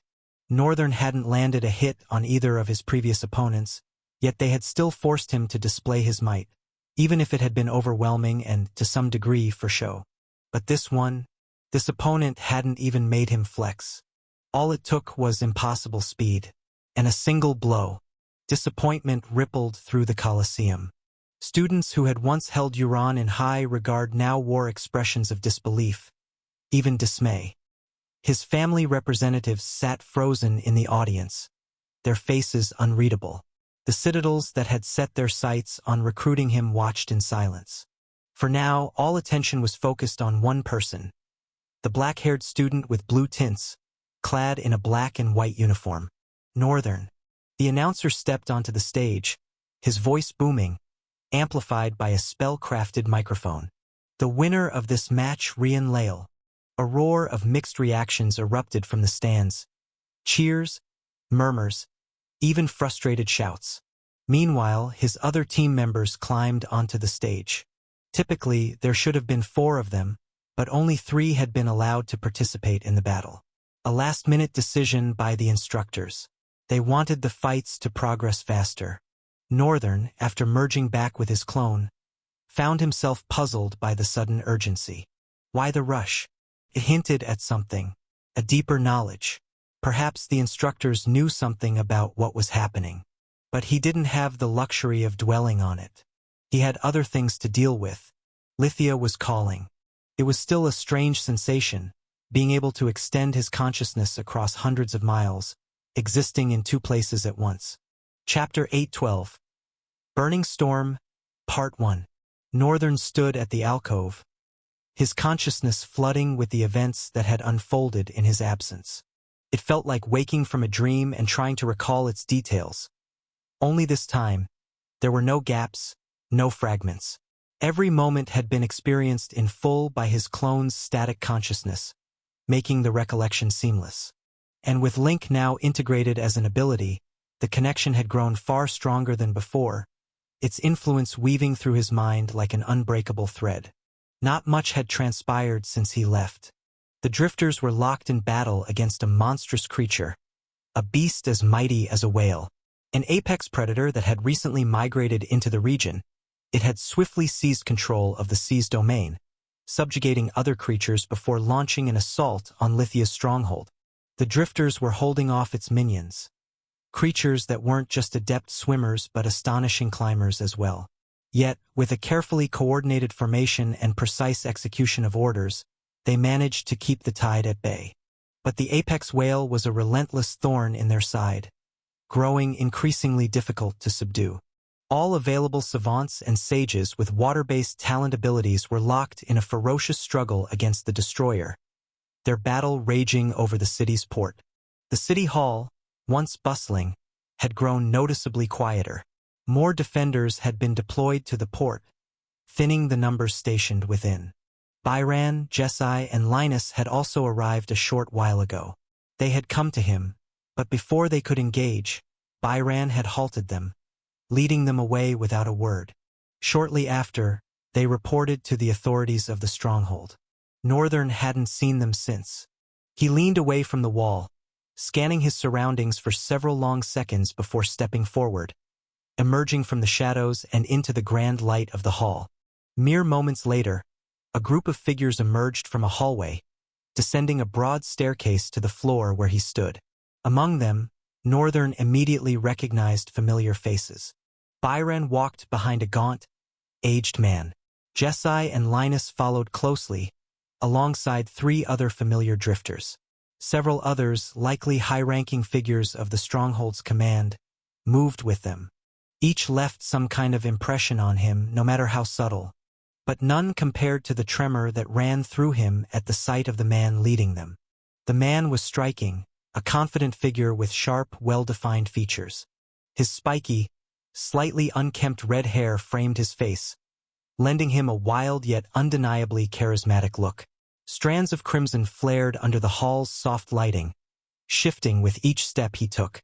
His piercing, jade-green eyes carried an intense, almost feline quality, mischief and calculated charm glinting beneath their surface. Smooth, lightly tanned skin complemented his strong jawline and high cheekbones, while a subtle smirk played on his lips. It wasn't arrogance, just the expression of a man who knew exactly who he was. A single earring dangled from his ear, an understated symbol of defiance, adding to the effortless rebellion of his aesthetic. He wore a loosely draped white shirt, open just enough to reveal a hint of his toned chest and broad shoulders. His pants, free-flowing yet well-fitted, were tucked neatly into boots that reached the middle of his shins. The hall's dim illumination cast dramatic shadows across his face, emphasizing the chiseled angles of his features, making his eyes burn all the more vividly. But what struck Northern most was not his appearance. It was the air of absolute power in his every stride, the effortless authority that dictated his presence, without a single word. Northern knew without a doubt. This man had to be a paragon. Paragon in Lithia. Of course. It made sense now, why the city had withstood the relentless onslaught despite the damage it had suffered. Why there was still that flickering glimmer of hope in people's eyes. Because someone like this existed among them. Yet, even with such a presence, the problem remained the same. A paragon's existence didn't guarantee victory. No matter how powerful he was, no one could single-handedly turn the tide. Even a paragon was bound by the limitations of their abilities. Northern wanted to see, and so he did. Profile. Name. Rizel Verstrid. True name. Burning Storm. Attributes. Tides. Waves. Soul rank. Evanescent. Soul core saturation. Low. Talent class. EX. Talent ability. Kinetic surge. Momentum guard. Breakneck edge. Momentum chain. Speed eclipse. Inertia overdrive. Relativity rupture. Northern's jaw dropped. For the first time in his life, he regretted a decision. Truly regretted it. The choice to copy Tever's ability, a darkness that existed outside of all else. At the time, it had seemed invaluable. But now, standing before a paragon, witnessing an EX-class talent, he felt an insatiable hunger gnaw at him. He wanted to have it, and his slots were already full. His jaw tightened. He bit down on his inner lip, suppressing the frustration that threatened to surface. He wanted to check more details about the talent abilities, but the man was already approaching. Northern forced himself to settle. Breathe. He exhaled slowly, eviscerating the excitement thrashing inside of him. Then, as the group closed in, his expression hardened. His gaze turned cold. Finally, the man stopped in front of him. For a brief second, he glanced back at his subordinates. They, too, studied Northern with sharp, unrelenting scrutiny. The intensity of their observation was unsettling, enough to make Northern wonder what Byran had told them beforehand. But he stood unmoved, unbothered. His breath remained soft, his stance unwavering. He simply waited. Then, at last, the paragon spoke. His voice carried the same presence as his aura. Gallant, authoritative, effortlessly commanding attention and respect. Charisma wrapped around each syllable like a natural extension of himself. "Wow," he said, eyes gleaming with something unreadable. "I did not expect you to look so young." Northern tilted his head slightly. He wasn't quite sure how to respond. First, he wasn't even certain if the man's words were a compliment or a veiled disregard. Before he could decide, the man spoke again. "Oh, please, don't take that as disrespect. I mean, well, really?" His voice trailed off, eyes locked onto Northern's with a convolution of disbelief, a struggle to accept what he was seeing. Then, finally, he admitted, "I've been a drifter for 40 years. I have never met a sage as young as you." Northern met the paragon's gaze with unwavering calm. His expression gave away nothing. Then, with a slow, measured breath, he replied, "That just means you've been looking in the wrong places." There was no arrogance in his words. No boast.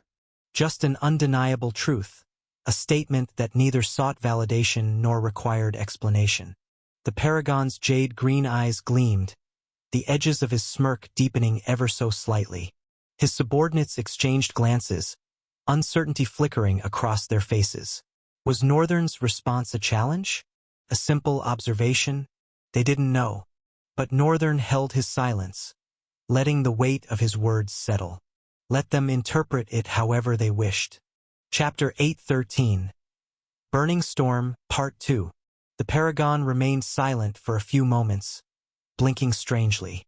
Then realization dawned, and he spoke with his arms slightly raised. "Oh, no. We haven't come here to fight you. In fact, we're here for the exact opposite. Northern let out a subtle smile. I think you're misunderstanding me. I didn't mean that in any disrespectful manner. If you'd looked long enough, you would have found more like me. The Paragon paused, his expression frozen. He blinked again, then chuckled, shaking his head slightly.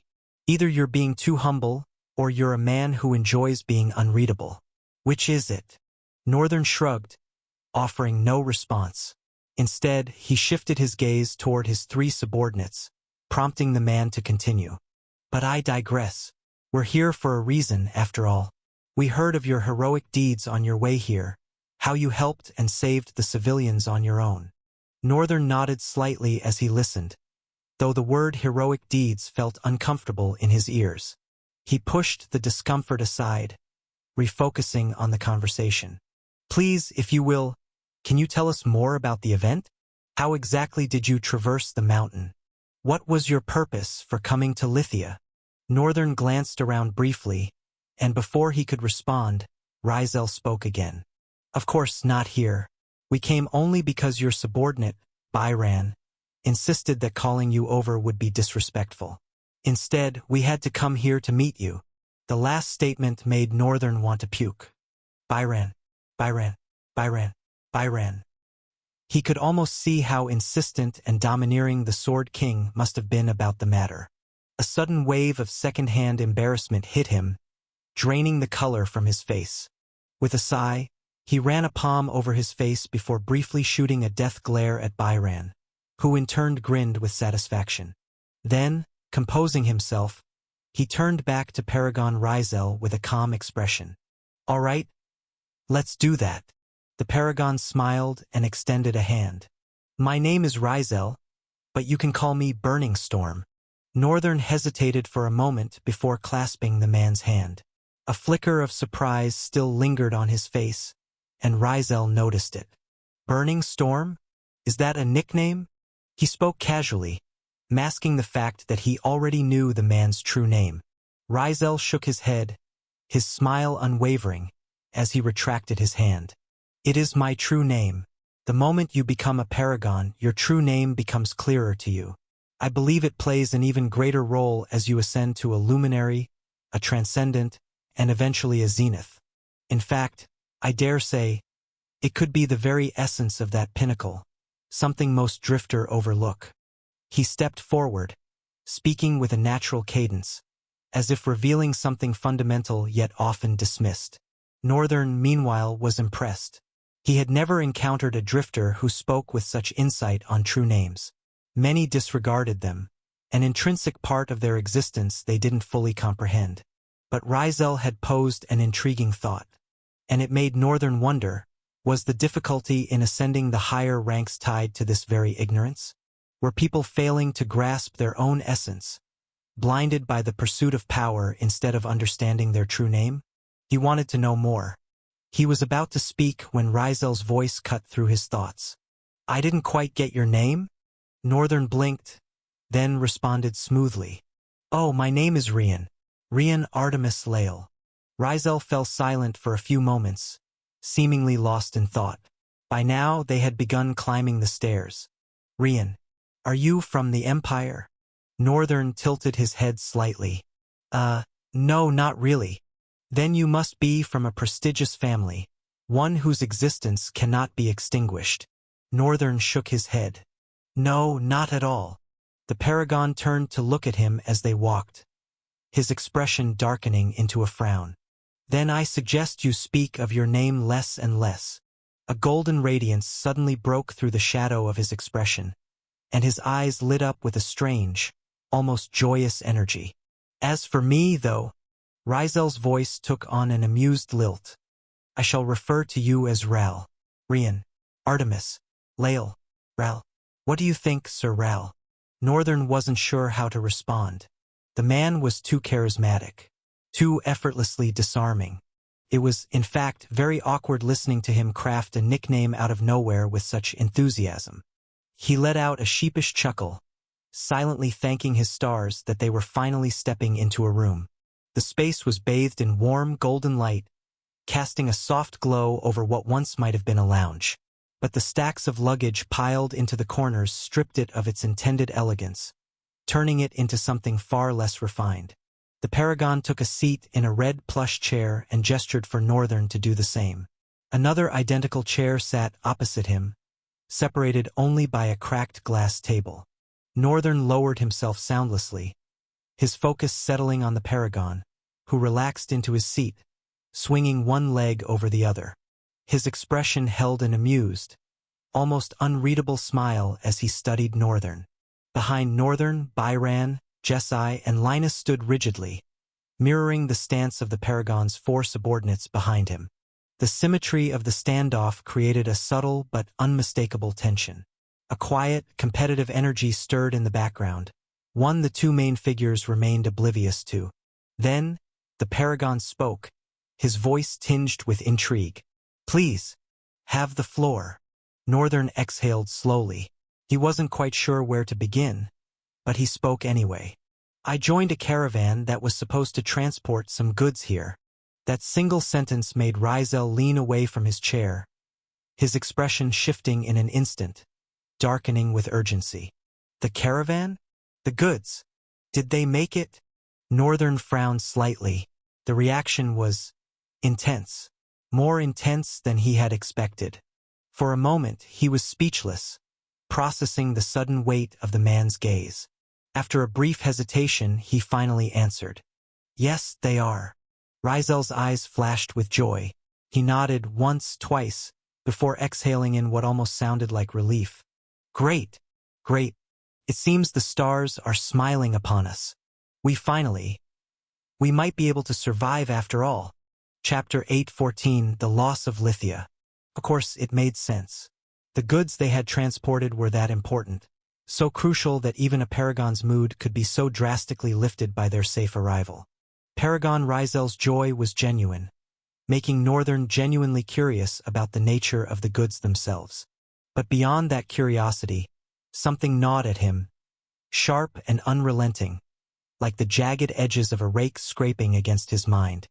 He studied the Paragon, watching as the man exchanged cheerful words with his subordinates. The air in the room turned cold. The golden lights flickered, dimming as Northern's expression darkened. Then his voice cut through the moment like a blade. "You seem really happy, and not the slightest bit concerned about the lives that were lost to bring that damn thing here." The room fell silent. Rizel froze, his expression taking a steep nosedive. He wasn't particularly sad, but there was a shift, a solemn string of empathy weaving across his features, settling in response to what Northern had laid bare. And then, to Northern's utter disbelief, the man went down on his knees. He bowed. Northern almost shot out of his chair. His muscles tensed, his body halfway rising in shock and embarrassment. A Paragon was bowing before him. "What are you doing?" Rizel's voice remained smooth, unwavering. "Don't be mistaken." He lifted his head slightly, his gaze steady. "You are the only survivor, the representative of those who lost their lives. I am giving you a humble bow, paying my respects to the dead. We are alive today because they did not give up halfway and turn back." His voice carried neither theatrics nor obligation, only conviction. Then, he turned to his subordinates who remained standing. His tone darkened, laced with a sharp, trembling viciousness. "What do you think you're doing?"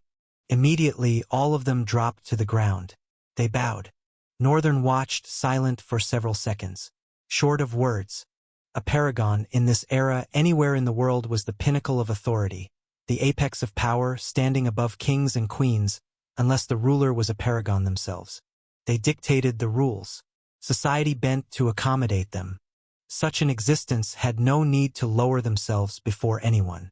Yet here Rizel was, bowing, not for Northern, not for any sense of self-righteousness, but for people he had never even met. Northern didn't understand, not even withstanding the fact that he wasn't doing all this for himself. He didn't need help surviving, he could survive just fine. But he was tied down here in Lithia because he had chosen to help the people instead and was thanking Northern on behalf of the people that would be surviving. It was strange. Northern exhaled shakily and managed to settle back into his seat. His gaze lingered on Rizel for a few moments before he finally spoke. I'm not the only survivor. His voice was quieter this time, measured, almost subdued. There's another survivor. Someone you should all be thanking. She refused to give up, even though she was just a civilian. She was the one who pushed forward when turning back would have been the easier choice. And I think, I'm only here because she refused to quit. Rizel studied him, his eyes widening slightly before a smile curved his lips. And where is this person now? She's severely injured. The healer here is treating her. Oh, that must be Braham, Rizel said with certainty. Then rest assured, she's in good hands. If it's Braham, she will survive.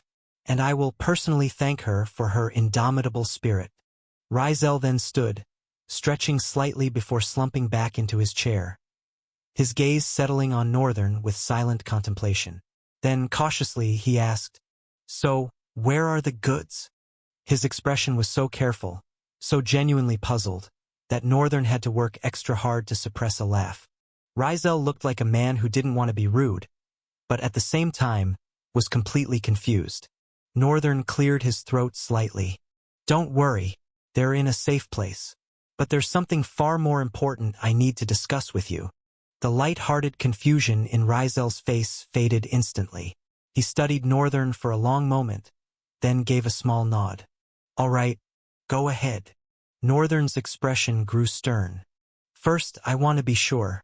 What exactly is going on in this place? A beat of silence followed. Rizel's expression remained neutral, but the weight of something unspoken settled over him. His usually composed features showed the slightest hints of strain, an intensity buried beneath his sharp, handsome face. Then he sighed, exhaling the tension as he began to speak.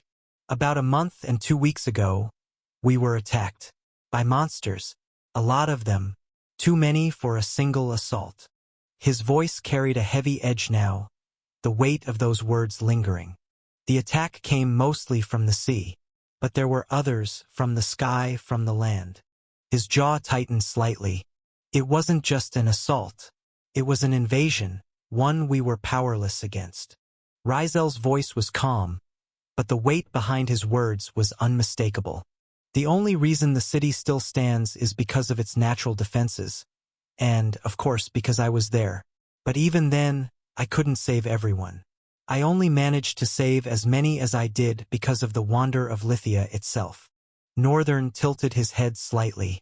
I don't quite understand. Rizel studied him for a moment. Then his lips parted in slight realization. Oh, it seems you're not too familiar with the wonders of the world. Northern's brows furrowed slightly. Lithia is one of those? The Paragon smiled. Yes, Lithia is one of them. There was a hint of pride in his tone as he continued. Lithia is a city nestled on a crescent-shaped island at the heart of a Y-shaped river. Its bay, a deep azure heart, beats with the rhythm of merchant ships and war galleys alike. But what truly sets Lithia apart, what elevates it to legend, is the water itself. If you've observed the waters surrounding the city, you might have noticed how they shimmer with an unnatural brilliance, a constant veil of heat rippling above its surface. That Ral is the Veil of Embers. It's not a wall, nor a fortress, but a barrier of scalding tides. For miles, the ocean boils, not in violent eruptions, but in a steady, simmering heat, turning the sea into a basin of living steam. No creature of the deep dares approach. Even the apex monsters that attack the trade routes recoil from the blistering perimeter. That's why the seaborne assaults were manageable. Rizel exhaled, pausing briefly before continuing. But the sky was another story. His voice lowered, carrying the weight of the disaster that had unfolded. Monsters rained down from above. I fought them back while the drifters held the waterline. But even with our defenses, even with the Veil of Embers, the city was nearly lost. There's a point where the waters cool, where the heat dips just enough for creatures that can climb to breach the city's edges. And they did. His words carried the ghost of a battle long past. A conflict burned into memory. Northern wasn't there that day, but even he could feel the weight of loss woven into the Paragon's voice. Chapter 8:15, Stimulants. After the first invasion, Lithia was left in a state of ruin. The monsters had retreated, mostly thanks to the Veil of Embers, but they had never truly left. Instead, they lurked in the waters beyond the veil, circling the city like vultures over a dying beast. Because of this, Lithia had no choice but to begin preparations for departure. That was the mistake they made. The plan for departure had caused an even more greater attack. Monsters that were lurking and had retreated. Even from the sky, all descended like hurricanes of catastrophe, wreaking havoc on their attempt to flee. And that was how Paragon Rizel discovered that the invasion of Lithia had never been a mere coincidence. In truth, everything had unfolded exactly as someone had intended. Though the Paragon often came across as self-assured, his words carried undeniable weight. He made it clear, the blockade's objective had never been the trade routes. It was him. They wanted to trap him in Lithia. The blockade of trade routes may have been an added benefit, but if that had been the true priority, there were countless other ways to achieve it. Ways that wouldn't have required endangering an entire city. The nations were arrogant in their own right. Beyond the immense resources required to engage in war, they were often indifferent to matters that did not directly concern them. And even when such matters did affect them, they hesitated, afraid of the consequences, afraid they might bite off more than they could chew. So, more often than not, nations played it safe. The number of people who could act in the interest of the plane as a whole was small. Besides Paragon Rizel, there were only a handful, fewer than 3, who wielded enough influence and strength to make a difference. And they weren't even paragons. They were powerful ascendants. Rizel's explanation made one thing clear. He understood the depths of this conspiracy. He knew something much darker, something hidden from everyone else. And Northern could tell he was holding something back. Everything suddenly clicked. The monsters in the forests and oceans weren't just random threats. Why, they were waiting, blocking entry, blocking escape. Someone had orchestrated this entire catastrophe, using the lives of civilians as shackles to bind Paragon Rizel to Lithia. Is Dante really behind all of this? Northern wasn't certain. He had no concrete proof. But he had heard whispers that the military was behind this movement. If it really was Dante, then that raised another question. Just how powerful was Paragon Rizel that it required such an overwhelming show of force to keep him contained? Northern mulled over the thought for a few moments before finally speaking. So, how exactly do the goods I brought help your current situation? Paragon Rizel sighed, hesitating for a moment before locking his jade-green eyes with Northern. They're stimulants. Stimulants. Northern raised a brow, intrigued. He had never heard of anything like that before. They temporarily enhance a drifter's soul potency, but they're dangerous, highly unstable.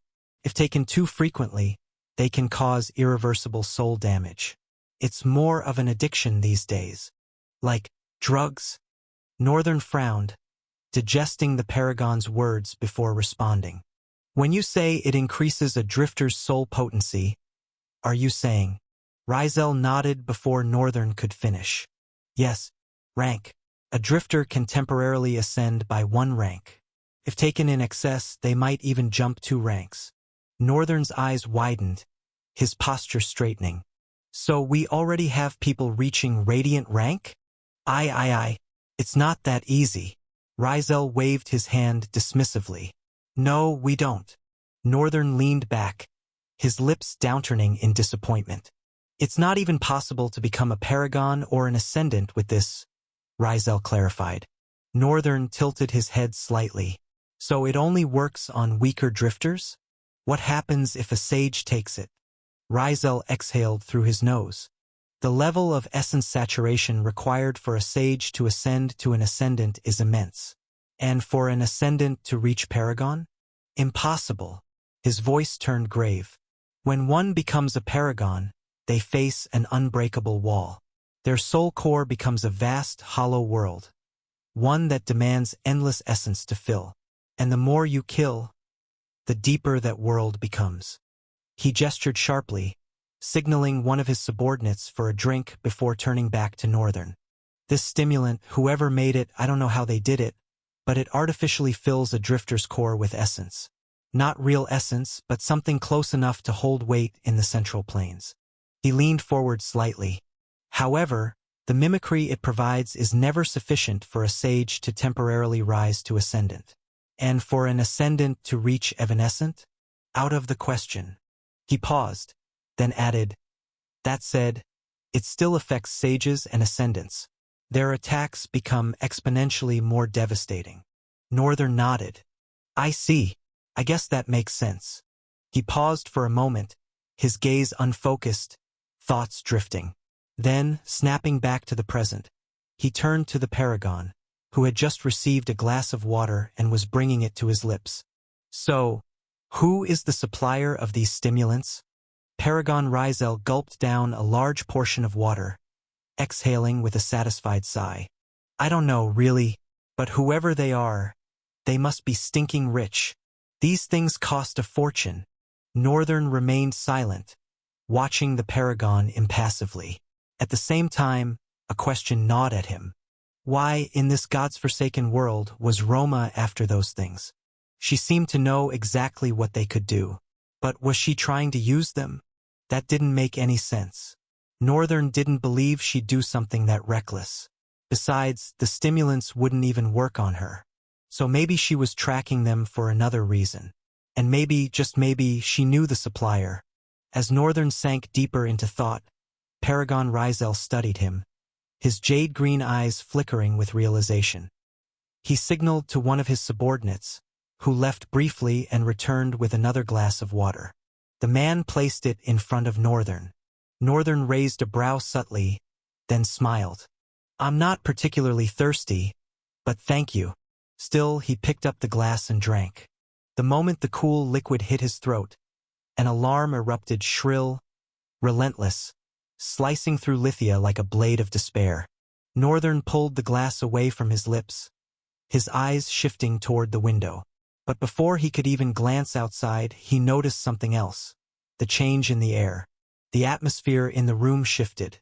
Paragon Rizel's subordinates had gone pale, their faces grim. Northern's gaze flicked back to the Paragon, who remained unfazed. What's happening? Rizel forced out a smile. That? He gestured lazily toward the blaring sirens. That's code red. It means something very dangerous has appeared. Something capable of breaching the city's defenses. He leaned forward slightly, his grin widening. And those kinds usually bring a lot of casualties. There was something brooding behind that grin. Northern already knew what was coming next. Ral boy. Rizel cracked his knuckles, the amusement in his eyes sharpening into something more lethal. What do you say we handle this one together? Chapter 8:16. The tide is coming. Fighting alongside a Paragon didn't particularly excite Northern. It wasn't all that. But there was something about Rizel, an aura that wrapped around him like a shroud, drawing Northern's attention despite himself. Even as he tried to shift focus away, he couldn't deny it. He stood by the wall of the city's main hall, watching as the Paragon orchestrated the city's defenses with barely a handful of words. He exuded authority, a commanding presence so effortless it seemed ingrained in his very being. He was orderly, precise, staunch, a force in his own right. Clearly, being a strong Paragon wasn't the only thing that made him dangerous. Lithia had erupted into organized chaos. Drifters, clad in distinct armor, coordinated the evacuation, ushering civilians deeper into the city, towards the underground shelters, while others rushed toward the eastern wall, the ocean port, where the threat loomed largest. The air vibrated with tension, thrumming like a drumbeat of war. The tide was coming, a monstrous, intransigent force, one with the power of 100 tsunamis crashing in unison. Northern remained still. He had yet to summon anything, no weapons, no abilities. He was watching, waiting for the perfect moment to act. His gaze stretched toward the city's distant walls. Battles had already broken out. Drifters locked in combat with creatures that swooped from the skies. These monsters were grotesque, their jagged wings tearing through brick and stone with every powerful flap. Their beaks, long, sharp, and wicked, smashed into the city walls and buildings, sending cracks webbing across structures. A single dive, a single strike, and an unguarded drifter skull would be crushed instantly. "My liege, what should we do?" Byron asked Jessi and Linus standing behind him. They had remained silent until now, only speaking after Northern pulled his gaze away from the far eastern wall. The question echoed the thoughts weighing on his mind. "Protect them, I guess," Northern murmured, his voice measured. "The drifters, the civilians, protect everyone, and make sure you kill as many monsters as you can." He turned slightly, meeting Jessi's and Linus's gazes. They were the same as ever. Jessi gentle and composed on the surface. But Northern could tell. She was suppressing something far more sinister beneath her calm exterior. And Linus? He wasn't difficult to read at all. He had been angry ever since the day Northern stole him from his homeland. Northern wasn't sure where that anger was directed anymore. But as long as Linus kept growing stronger, their deal was holding up peacefully. The three vanished into the air the moment Northern gave his orders. It feels rather strange. He had been in a position of leadership for a while now, yet he couldn't recall ever truly acting the part. Watching Rizal command the battlefield with such effortless precision, placing every piece exactly where it needed to be, made Northern question his own ability to lead. Leadership wasn't something he had asked for, but it had been given to him nonetheless. And the truth was, he couldn't say for certain whether he had made good use of it. His gaze lingered on Rizal for a few more seconds. A disaster was approaching. Everyone could feel it. Perhaps not everyone, but all those at least of master rank and beyond. Sages, ascendants, they all sensed the looming catastrophe. And from what Northern could tell, it was going to be a strong one. If the monster the drifters had just finished slaying, one that had required the combined efforts of an ascendant and 3 sages, had been an apex destroyer, then this one would most likely be a behemoth. A catastrophic behemoth. And yet the Paragon was strangely calm. Not just him. The way he placed his hands on people's shoulders and spoke to them. The way his air seemed to give people peace. It was amazing. Of course, Northern already had a behemoth serving him as a summon. If needed, he could disperse the incoming threat with ease. So there was no fear, no alarm for him. But battles of that scale, they brought other concerns. The city itself. Would Lithia withstand such a clash? Even now, standing at its walls, watching the chaos unfold. Would it? Just as the thought crossed his mind, Rizal called up to him from below. "Ral, it is time." Northern sighed. Then, in one fluid motion, he leaped off the wall. The wind roared past him, his body cutting through the air like a spear before stabilizing, his descent slowing as he landed, impacting the ground with the force of a war jet. Rizal stood motionless, watching. Then, with a slight tilt of his head, he muttered, That didn't look like maneuvering gravity." His jade-green eyes narrowed. "Can you fly?" Northern nodded, his face unreadable. "Yes, I can." An intrigued smile crept onto Rizal's face. His eyes gleamed as he stared, something unreadable flickering in their depths. Northern frowned slightly. "Excuse me." Don't mind me." Rizal laughed, waving a hand. "I'm just excited. But please, don't tell me flying is all you can do." Northern's expression twitched. These questions were starting to bug him. "Don't be impatient, Paragon Rizal. You'll find out soon enough." Rizal's grin widened. Right? I will, right?" With one last glance, he finally looked away, his gaze shifting to the sky. "This battle is going to be rough," he said, his tone turning serious. "It'll be airborne." Northern's brow furrowed. "Airborne? That's his solution?" Rizal nodded. "We can't afford to bring the battle to the city. It would be too dangerous. We have to intercept it." His gaze locked onto Northern once more. "We take it down over the river." Rizal lowered himself slightly, then catapulted into the air. The sheer force of his launch detonated the ground beneath him, unleashing a shockwave that shattered the earth, sending shards of debris flying in all directions. Northern instinctively darted away, weaving through the deadly rain of splinters before swiftly redirecting himself. A second later, he caught up, leveling with the Paragon as they soared toward the river. As they flew, Northern's gaze drifted downward, toward the massive, whale-like corpse below. The thing was enormous.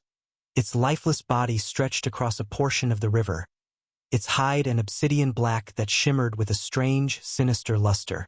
Drifters swarmed over it, digging into its flesh, harvesting its core, and, most likely, its meat. Northern barely spared it a second glance before shifting his focus forward.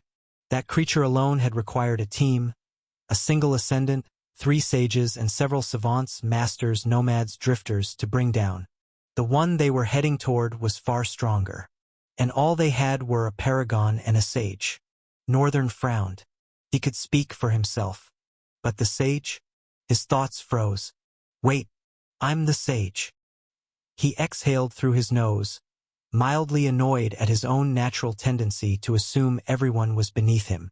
Shaking his head slightly, he forced himself to steel his focus. Chapter 817, Tsunami of an Abomination. Northern's body steadied in the air, cutting through with devastating speed. Sound barriers shattered in his wake, rupturing like fragile glass as his lithe form pierced through them. An airborne javelin hurled by a titan. The Paragon wasn't far behind. His method of flight differed strangely from Northern's, something Northern suspected was tied to his talent, its mechanics interwoven with motion itself. Paragon Rizel moved in bursts, detonating shockwaves that hurled him forward with titanic force, each eruption propelling him across hundreds of meters before he needed to generate another. Each time he surged forward, he momentarily overtook Northern, spearing through the sky like a cannon round. But it was only ever for a few fleeting seconds. Inevitably, Northern would surpass him again. Together, they were forces that terrified and governed the wind, though neither bore authority over the elementals of the world. They were not luminaries, after all. Then Northern saw it.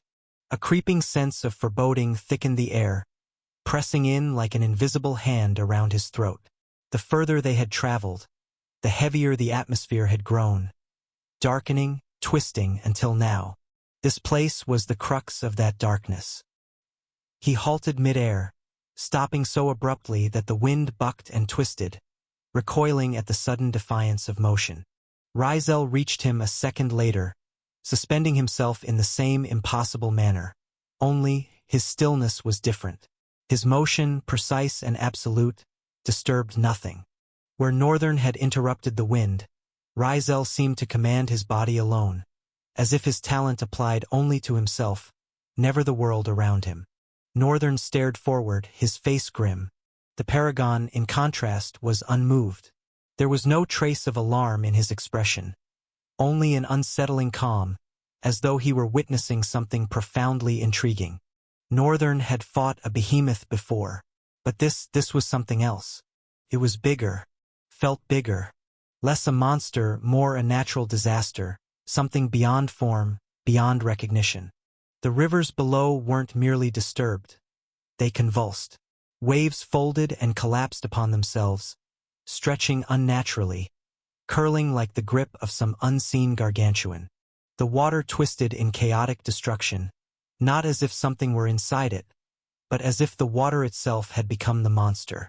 It was like watching a storm rolling through both sky and river at once, black and writhing, an entity of pure devastation given form. The sight coiled dread through Northern's veins. His body went cold. And yet, beside him, Rizel smiled. Northern turned to him, unsettled. Why? How could he look at that and find amusement? Finally, he asked, "Have you ever fought something like this?" The Paragon folded his arms and shrugged. "Well, no." Northern tilted his head. "And you're smiling?" Rizel turned, sparing Northern a glance. "Aren't they rather an interesting existence? Besides, thinking about how to defeat such a creature has me tasking my head. I like that it's very challenging." It's been a while since I've been this challenged. Nuts. This guy has gone nuts. Northern had met 3 paragons in total, a divine feat in itself. Some people lived and died without ever laying eyes on even one. Yet, somehow, the events in his life, each a brush with death, each a moment that could have shattered worlds, had led him face to face with these pinnacles of strength. Either he fought them, or he fought with them, and every single one of them had one thing in common. They were self-conceitedly crazy. They really are. Unapologetically, too. For a brief moment, Northern wondered, if he reached their level, would he become like them? Funny, how he couldn't see the truth about himself in moments like these. He sighed, shaking off the thought. Now was not the time. Not when they stood before a catastrophic behemoth. The least he could do was focus. But this is just a catastrophic behemoth, and yet it feels far stronger than the Crimson Lord, a supposed apex Belial. Either I'm missing something, or this has to do with the rift and its ties to chaos. Either way, this thing demanded his attention, and Northern planned to give it his all. Not that it looked like he had a choice. He turned to Rizel, studying the man's composed, unshaken demeanor. For a few seconds he hesitated, then he asked, "What do we do from here? How do we even attack something that looks like water?" Rizel was silent, his gaze locked on the rolling storm of an abomination. His expression remained unreadable.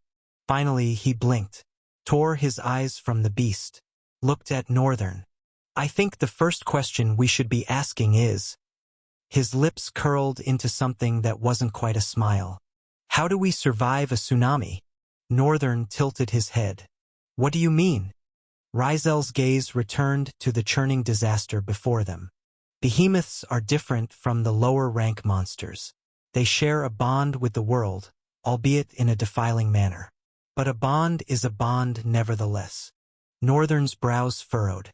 Paragons also share that bond, but in a more submissive manner, Rizel continued.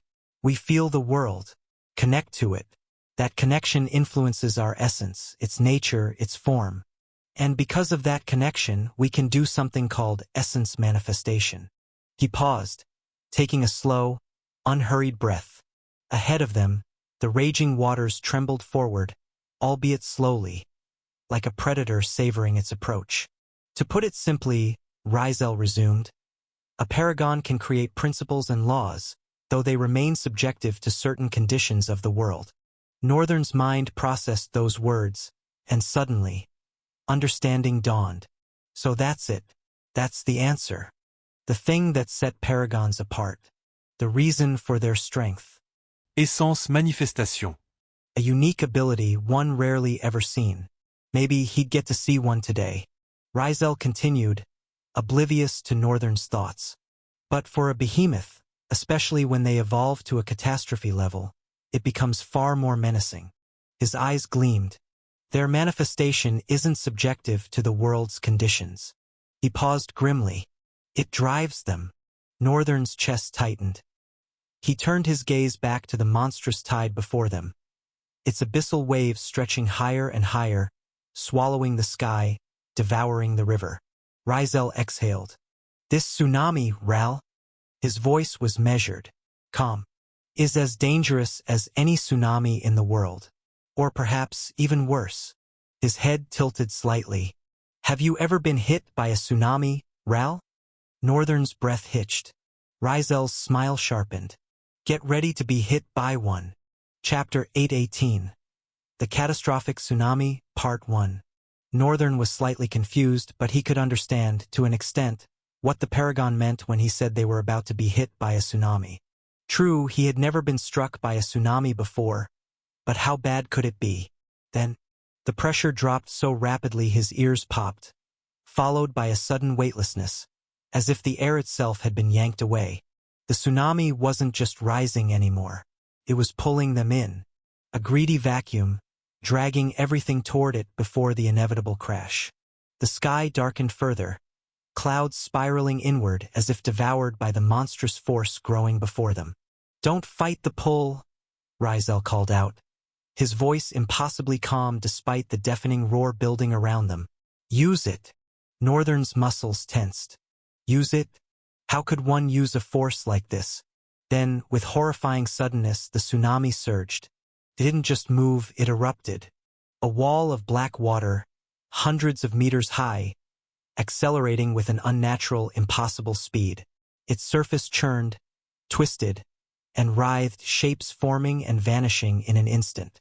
Faces, torsos, clawing hands, all sculpted from liquid darkness. Now!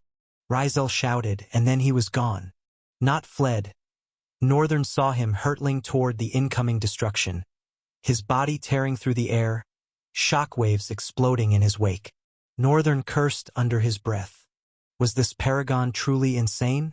But there was no time to question. If there was one thing Northern had learned, it was that sometimes survival meant following the path of madness. He threw himself forward, cutting through the air, hurling himself toward the monstrous wave. The tsunami loomed before him, a darkness that seemed to swallow light itself. Northern could see Rizel ahead, a blazing point of light against the abyss. The paragon was circling. No, he was weaving through the air in a spiral pattern, each burst of acceleration carving a visible disturbance in the atmosphere. Understanding flashed through Northern's mind. When faced with something you cannot overcome with force, you redirect it. Northern adjusted his flight path, mirroring Rizel's spiral, but in the opposite direction. Together, their movements sculpted the air into a countercyclone, a vortex of wind and pressure standing defiant before the oncoming wave. Then the tsunami struck. The collision was world-shattering. Northern's body was nearly ripped apart by the opposing forces, the sheer turbulence pressing against his bones like a crushing vice. The sound wasn't just deafening. It was a force trying to rupture his organs. His vision blurred, darkness creeping in at the edges, consciousness teetering on the brink. The might of the tsunami against their vortex was too tumultuous. And so what? He just needed to create more vortexes. Simultaneously, his clones flickered into existence, appearing all around the storm's howling darkness. Without hesitation, they mirrored his and Rizel's movements, spiraling in sync, each one feeding the vortex until it became an unstoppable tempest, holding firm against the tsunami's oppressive weight. For precious seconds, the vortex held. The monstrous wave split around their cyclone like water crashing against an immovable stone. Then something changed. The water, if it could even be called that anymore, adapted. From within the abyss, tendrils of midnight liquid shot outward, writhing and twisting, clawing toward them with unnatural precision. The vortex began to collapse as the behemoth struck. Its lashing tendrils tore into his clones, unraveling their formations with terrifying speed. "It's aware," Northern shouted, though he doubted Rizel could hear him over the unrelenting roar. Monster intelligence did not depend on rank. It depended on danger level. The moment a monster reached catastrophe rank, it awakened. A sentient, predatory intuition, a mind honed not just for survival but for calculated, intelligent warfare. Understanding its own power, its own limits, adapting. Such a monster changing tactics mid-battle was anything but surprising. But Rizel was already reacting. He abandoned the spiral. Instead, he shot straight upward, accelerating with such speed that he left a sonic boom in his wake. Northern followed, his clones following with him. His lungs burned. The air grew thin. His head spun. Higher, higher still. They climbed toward the impossible. From this height, the true scale of the catastrophic behemoth became terrifyingly clear. This wasn't just a tsunami. It was reshaping the landscape itself. Wherever the black water touched, it didn't just erode. It devoured. The earth beneath it turned barren, drained of life, as if the creature wasn't merely destroying matter but consuming its very essence. He did say in a defiling manner. Rizel hovered beside Northern, his usual smirk absent, replaced by something serious, calculating. "At this point, Ral," he said, his voice carrying effortlessly despite the thinning air, "we need to force this baby out of its shell." "Baby? Shell?" Northern gasped between breaths, still fighting against the altitude. You mean, he wheezed, we haven't even been fighting the real thing? Rizel flicked a glance at him, made a nonchalant expression, and shrugged. Of course not. This is just a manifestation, a corrupted echo of its essence, tied to the world itself. Northern froze for a moment, letting that explanation sink in. Was the shadow storm the same as this? Almost, but not quite.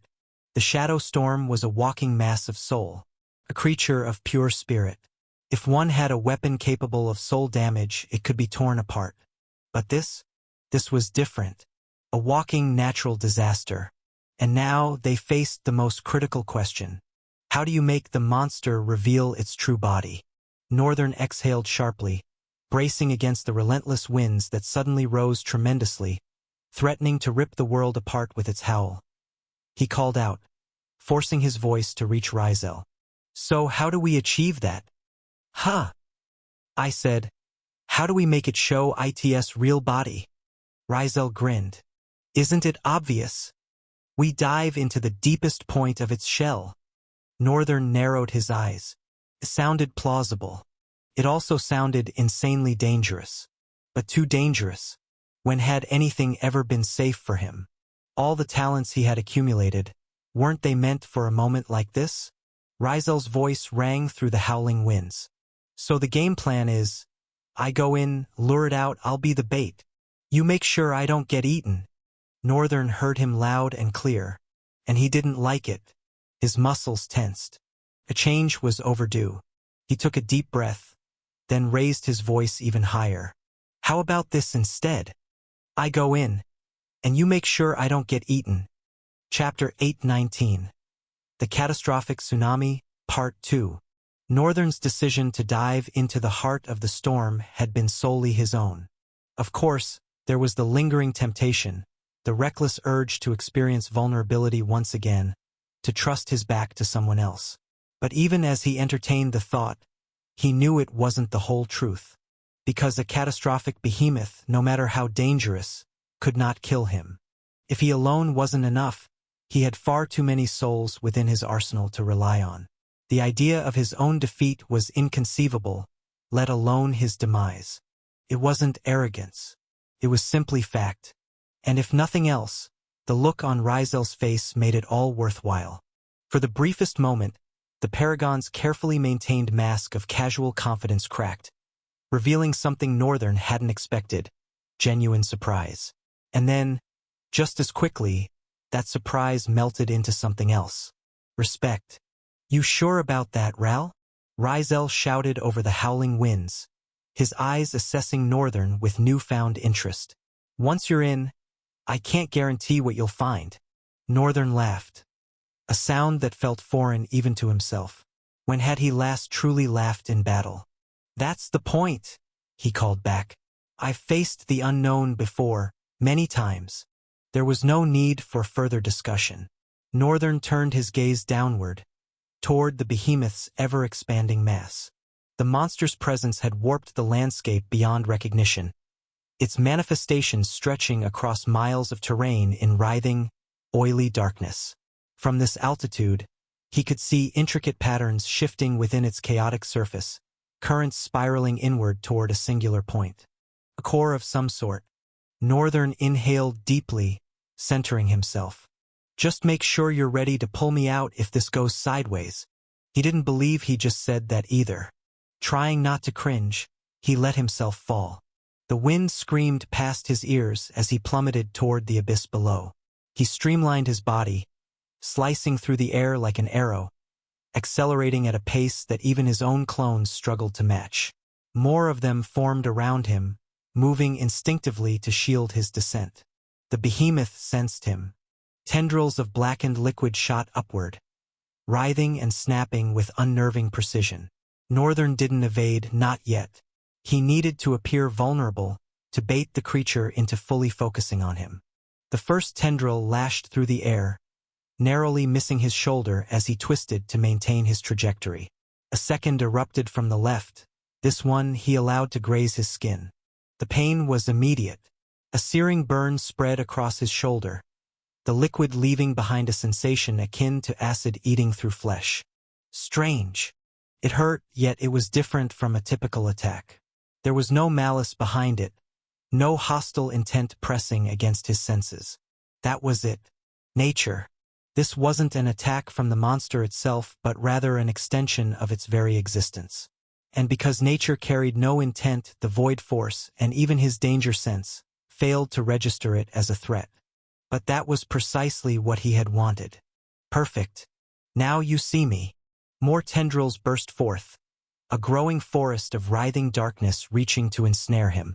Northern weaved through them, allowing one or two to make contact. Just enough to maintain the creature's focus, but never enough to be dragged off course. Far above, he barely heard Rizel shouting something, but the words were stolen by the wind. It didn't matter. They each had their role to play now. The surface loomed closer. The tendrils grew frenzied, multiplying, thickening, writhing with greater urgency. Northern summoned more clones, using them as disposable barriers to carve a path forward. Each clone that was caught dissolved instantly, devoured by the ravenous dark. 10 meters. 5. 3. Northern closed his eyes at the last moment. Not out of fear, but out of reflex. And then impact. The collision was like striking solid stone. Pain erupted through every fiber of his being as he breached the surface. The force rattled his bones, his entire body screaming in protest. But then, almost immediately, the sensation shifted. Cold. Not the sharp bite of winter nor the numbness of frost, but an emptiness that drained rather than froze. His breath no longer reached his lungs, stolen before it could even form. His chest felt hollow, his heartbeat sluggish, as though the very concept of warmth had been erased from existence. And then pressure. It was suffocating, a relentless force squeezing from all sides, like the ocean's deepest trench had swallowed him whole. His bones creaked under the strain, his joints locking as if his own body was trying to resist the descent. Darkness closed in at the edges of his vision, his senses blurring. Still, he did not stop. Northern pushed forward, his instincts sharpening against the overwhelming force. His clones, once a constant presence, a flickering army that had shielded him, were gone. Whether they had dissolved under the pressure or simply refused to form in this dark tsunami, he couldn't tell. He was alone, but that was nothing new. The darkness around him wasn't empty. As his eyes adjusted, he saw shifting currents, flows of varying densities weaving through the tsunami. Unlike the chaos above, these movements were deliberate, intricate patterns spiraling toward a singular point. A silent, unseen force guided them, an underlying structure hidden within the depth. A pulse, faint but unmistakable. He angled his descent, following the currents, drawn toward their convergence. The pressure intensified, every motion requiring deliberate effort. Each inch forward felt like dragging his own existence through solid rock. Deeper. The pulse grew stronger. It was no longer just a sensation beneath his skin. It had become something more, something tangible, something alive. It resonated through his marrow, through the very fabric of his being, demanding acknowledgement. And then change. Not a reprieve, not a lessening of the suffocating weight, but a shift. The pressure moved with purpose, no longer an aimless crushing force but a rhythm. A beat, a heartbeat. The realization struck through his fading consciousness like a shock of lightning. The behemoth wasn't just a mass of chaotic destruction. It lived, it breathed, it possessed something resembling awareness. Northern forced himself forward, his movements sluggish, his muscles barely responding.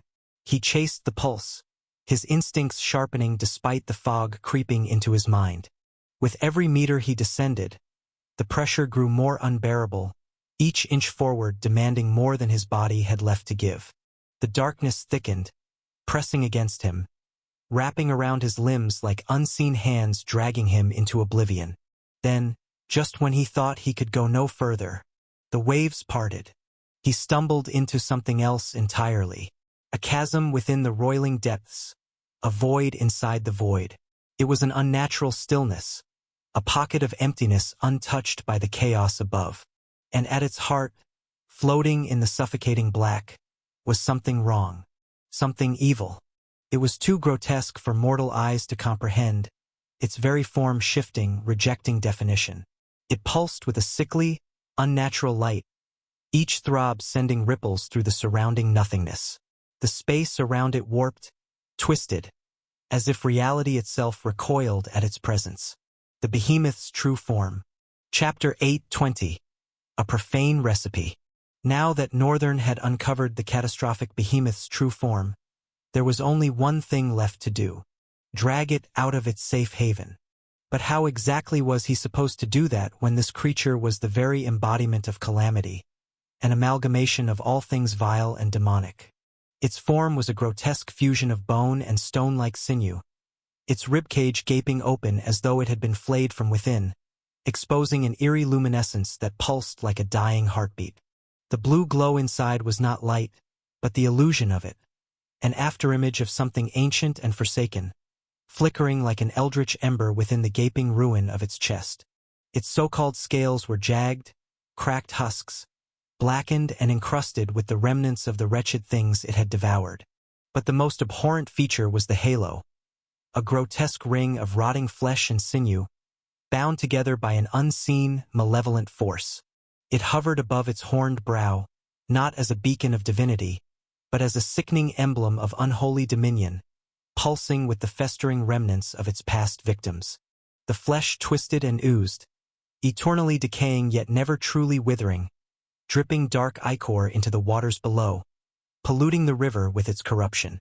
And within the hollow center of that putrid wreath, something stirred, a mass of shifting, writhing darkness. An eye that never blinked, never rested, only watched, with the infinite patience of a forsaken god. Such a primal existence. How was he supposed to make it move?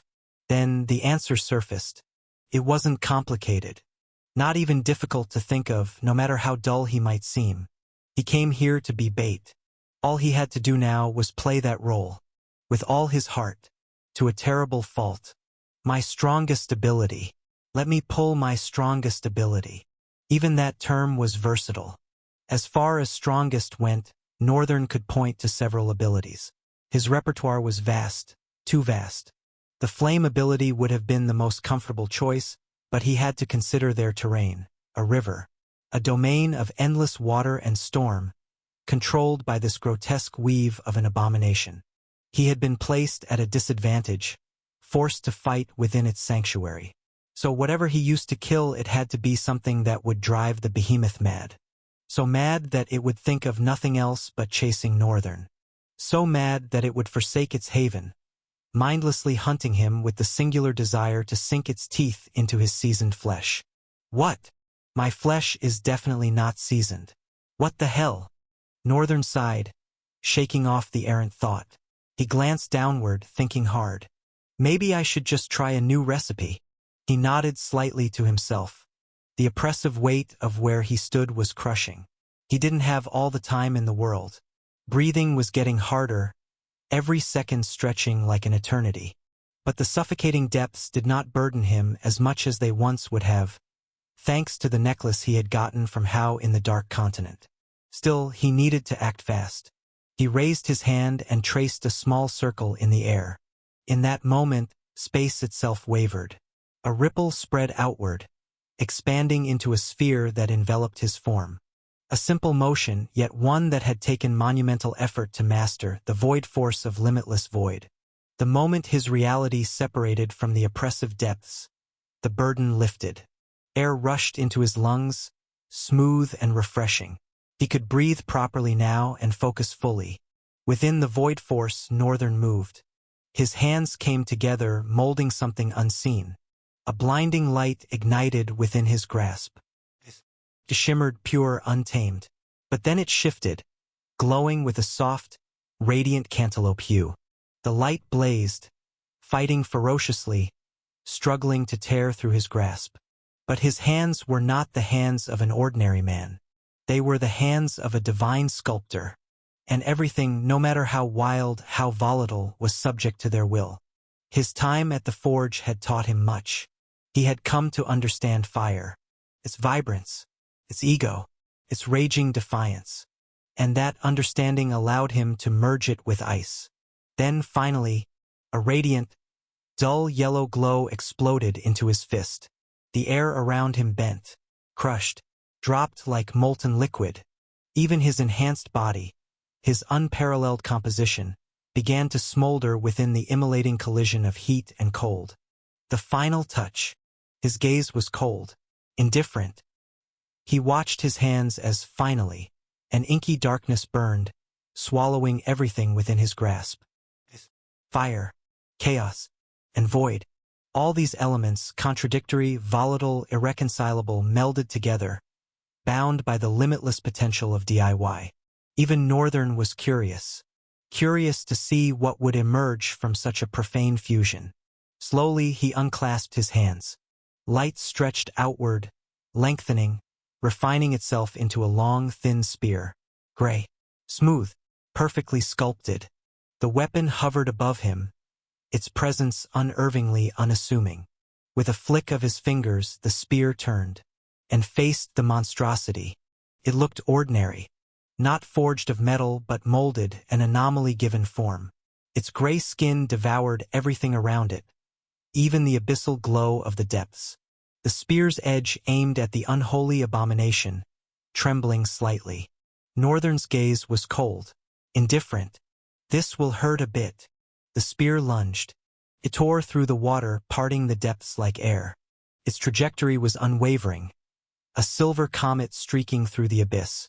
The catastrophic behemoth remained still, as if it couldn't fathom that something would dare to strike it within its own domain. Then, its lightless eye flickered.